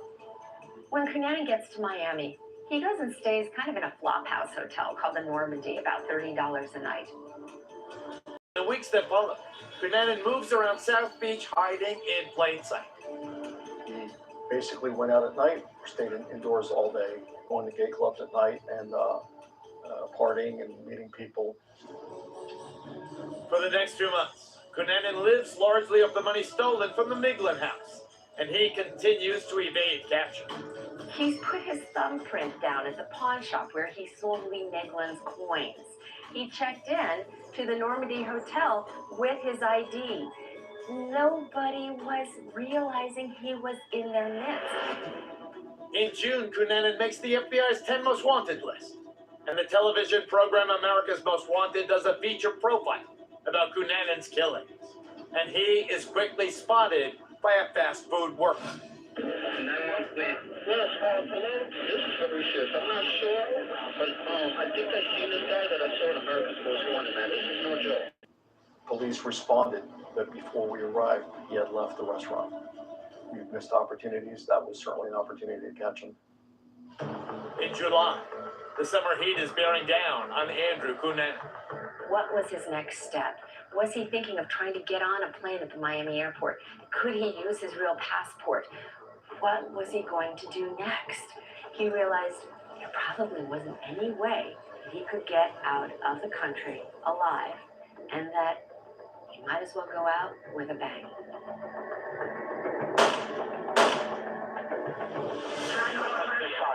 Yes, emergency, 1116 Ocean Drive. 1116 Ocean? Yes, man's been shot. Please, immediately, please. Okay, hold on. How did he get shot, sir? I don't know. He's walking in front of his home. This is Johnny Versace. He was entering his house. We just heard gunshots. We went outside. He's on the steps of the house. Conscious and breathing? I don't know. I'm inside the house. Okay, stay on the line because I'm going to need you to go out and check for me, okay? Yes. What'd you say the gentleman's name was, sir? Johnny Versace, V-E-R-S-A-C-E.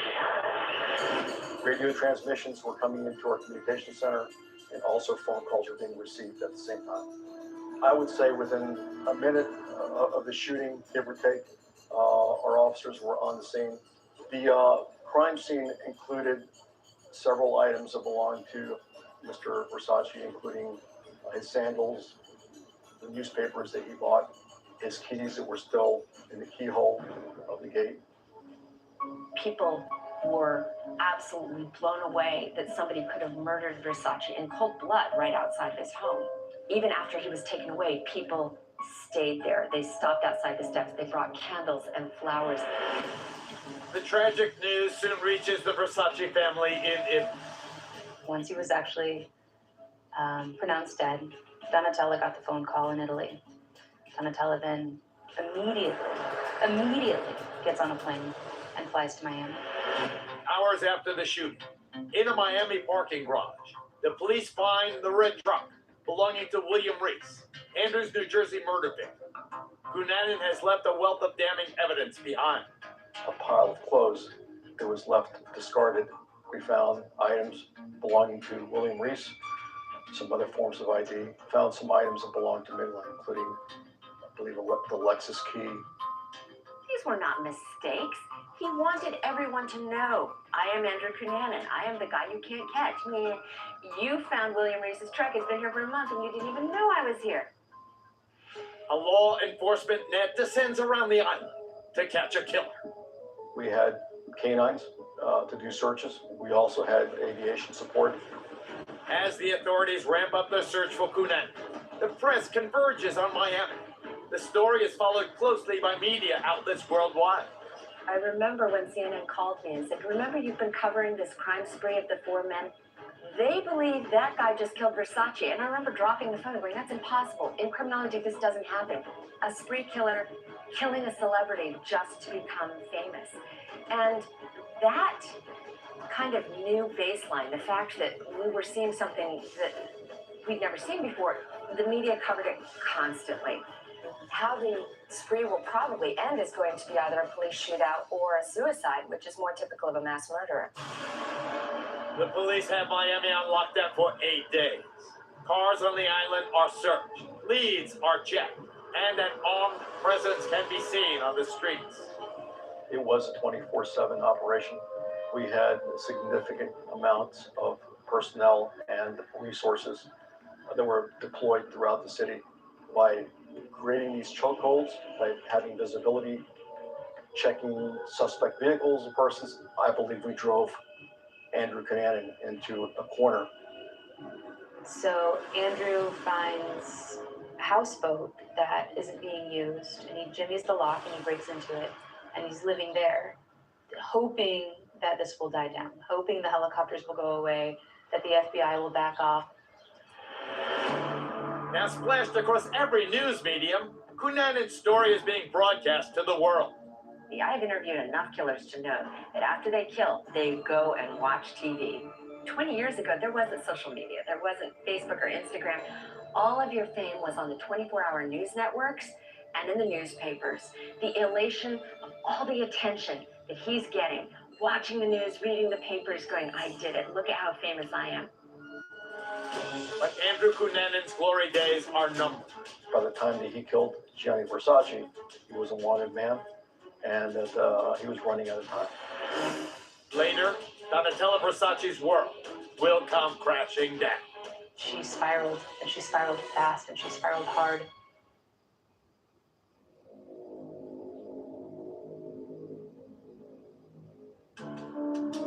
In July of 1997, the Versace family reels following the shooting murder of Gianni at the hands of Andrew Cunanan. Baby sister Donatella has her attorneys release a statement, but she stays out of the public eye. I think the silence really speaks more than anything they could have released to the public. They simply were unprepared for such an event and did not know how to process it. Then Donatella and her brother Santo take Gianni back home.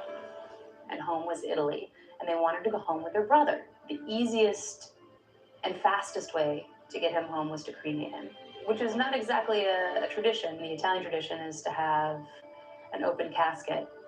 Regardless of tradition, celebrities and fans of Gianni travel to Italy to pay their last respects to the fallen designer. They've had an incredible, beautiful, almost ostentatious funeral at the Duomo, which is this beautiful 14th century church. Princess Diana, Elton John, celebrity after celebrity. It almost doesn't matter who was there, because it was who wasn't there. Gianni Versace was gone.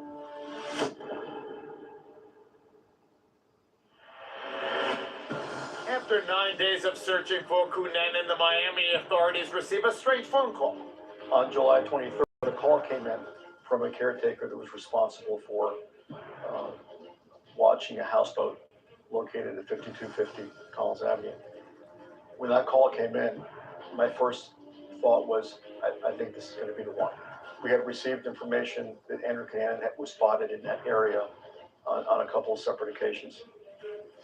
The houseboat caretaker observes the door has a jimmied front lock, so he enters gun in hand. The caretaker opens the door and sees some disarray, some clothes that are on the floor, and realizes the houseboat has been broken into. And then he hears a huge bang from upstairs. And when he heard the shot, obviously he had his weapon out, but he retreated from the houseboat. He thought he was the target of that shot. He probably thought that he walked in on a burglary in progress. The FBI and police feel strongly that they have finally found Cunanan, so the entire force descends on Collins Avenue. With the amount of resources we had in the city, I think everybody responded. We set up a command post across the street as people continued to arrive. Everybody converged. Every police helicopter, police squad car, every media van converged on that house. But it really did look like a carnival or a circus. It's exactly what Cunanan would have wanted.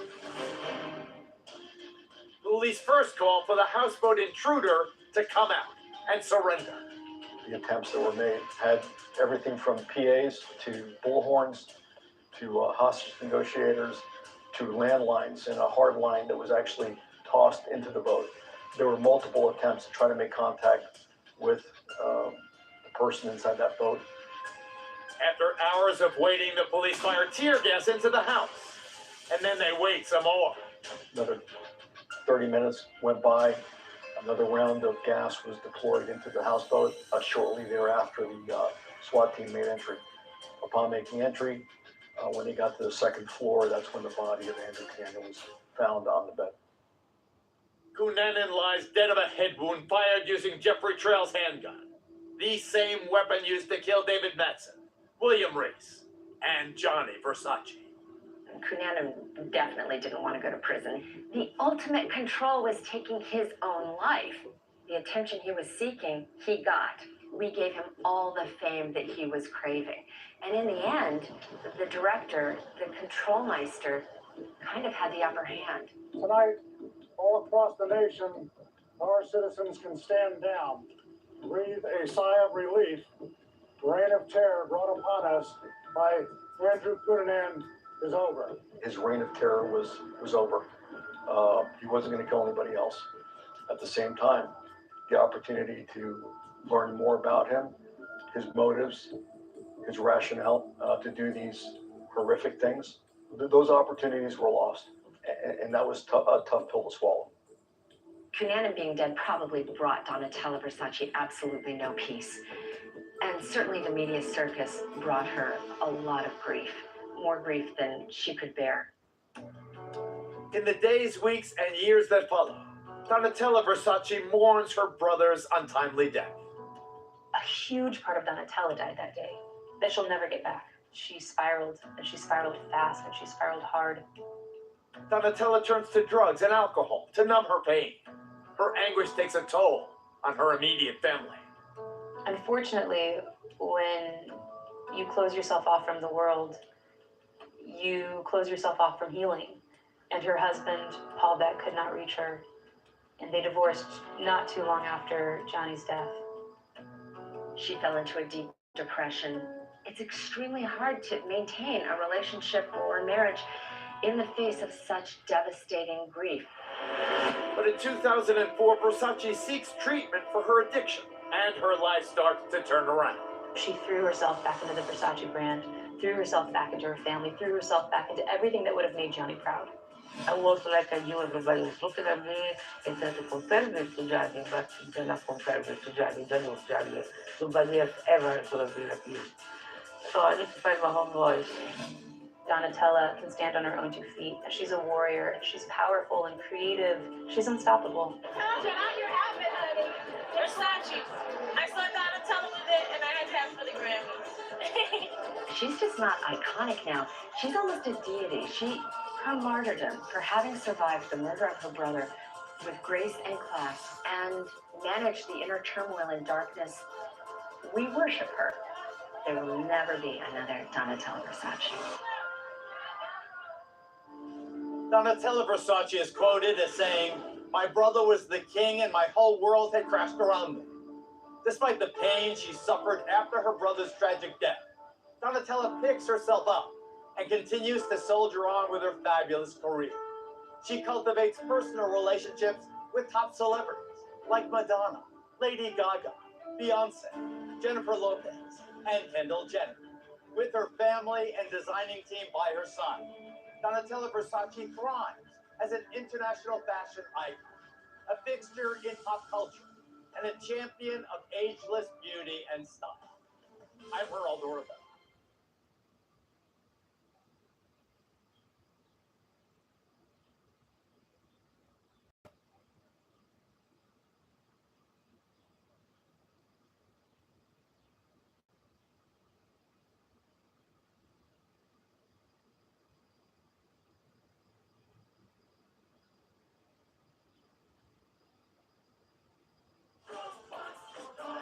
Ask for Fidelio Quattro and make your dog a Quattro dog. Camper Valley on the Palmer-Wasilla Highway in Wasilla has expanded its showroom to offer Alaska a better shopping experience. 4 seasons into trailers by Outdoors RV and in-demand brands like North Trail, Prowler, and more. While here, check out our state-of-the-art 5-bay service and parts center and our huge consignment line where you can turn your used RV into cash. Shop online at CamperValleyRV.com. Camper Valley, your Alaska RV headquarters for 15 years. Why wait for the summer unlock when the world's superstars are already battling. 6 day iconic clubs, 0-7 chances, and every match is a main event to the UEFA Champions League knockout phase. Stream every match live on Paramount Plus.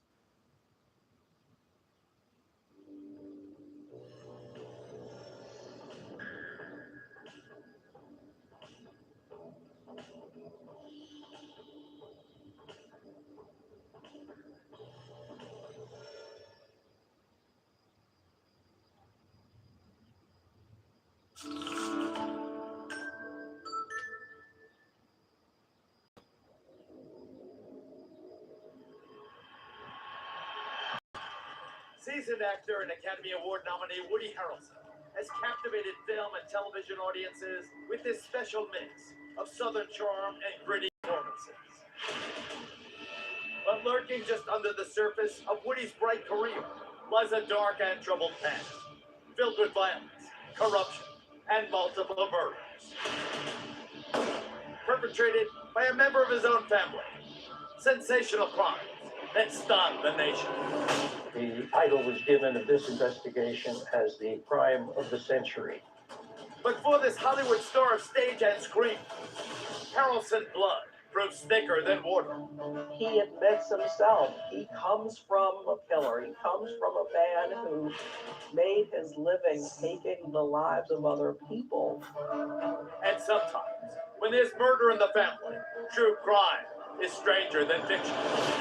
You have organized crime, you have a hitman, you have celebrities, you have a federal judge. It's a cast of characters that's right out of a pulp novel.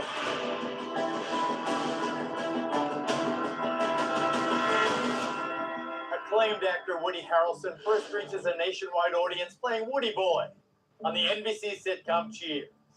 But it is his role as crazed serial killer Mickey Knox in the 1994 film Natural Born Killers that actually reflects the life of his real father, Charles Harrelson.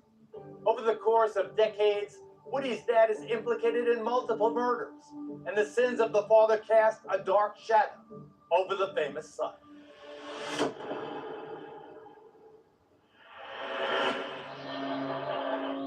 It's springtime 1979 in San Antonio, Texas. John H. Wood Jr. is the presiding judge in a drug trafficking case. One of the biggest trials in the city's history. On the morning of May 29th, Judge Wood comes out of his house on a normal day like he's done for his whole career. He comes out and he sees that he has a flat tire on his car. So he goes and he gets his wife's car.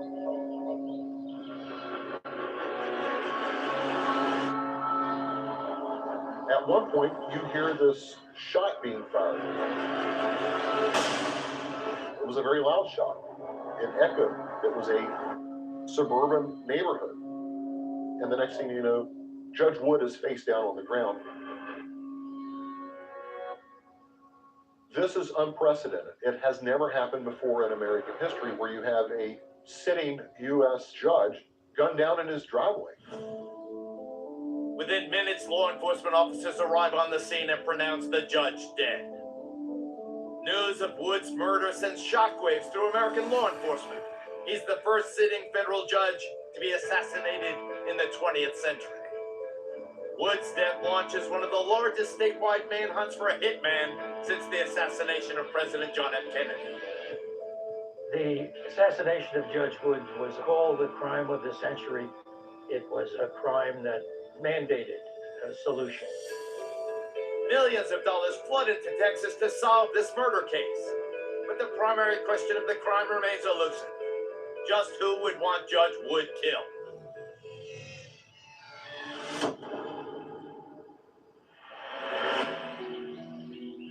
2 decades earlier, 20-year-old Charles Harrelson struggles to find his way in the world.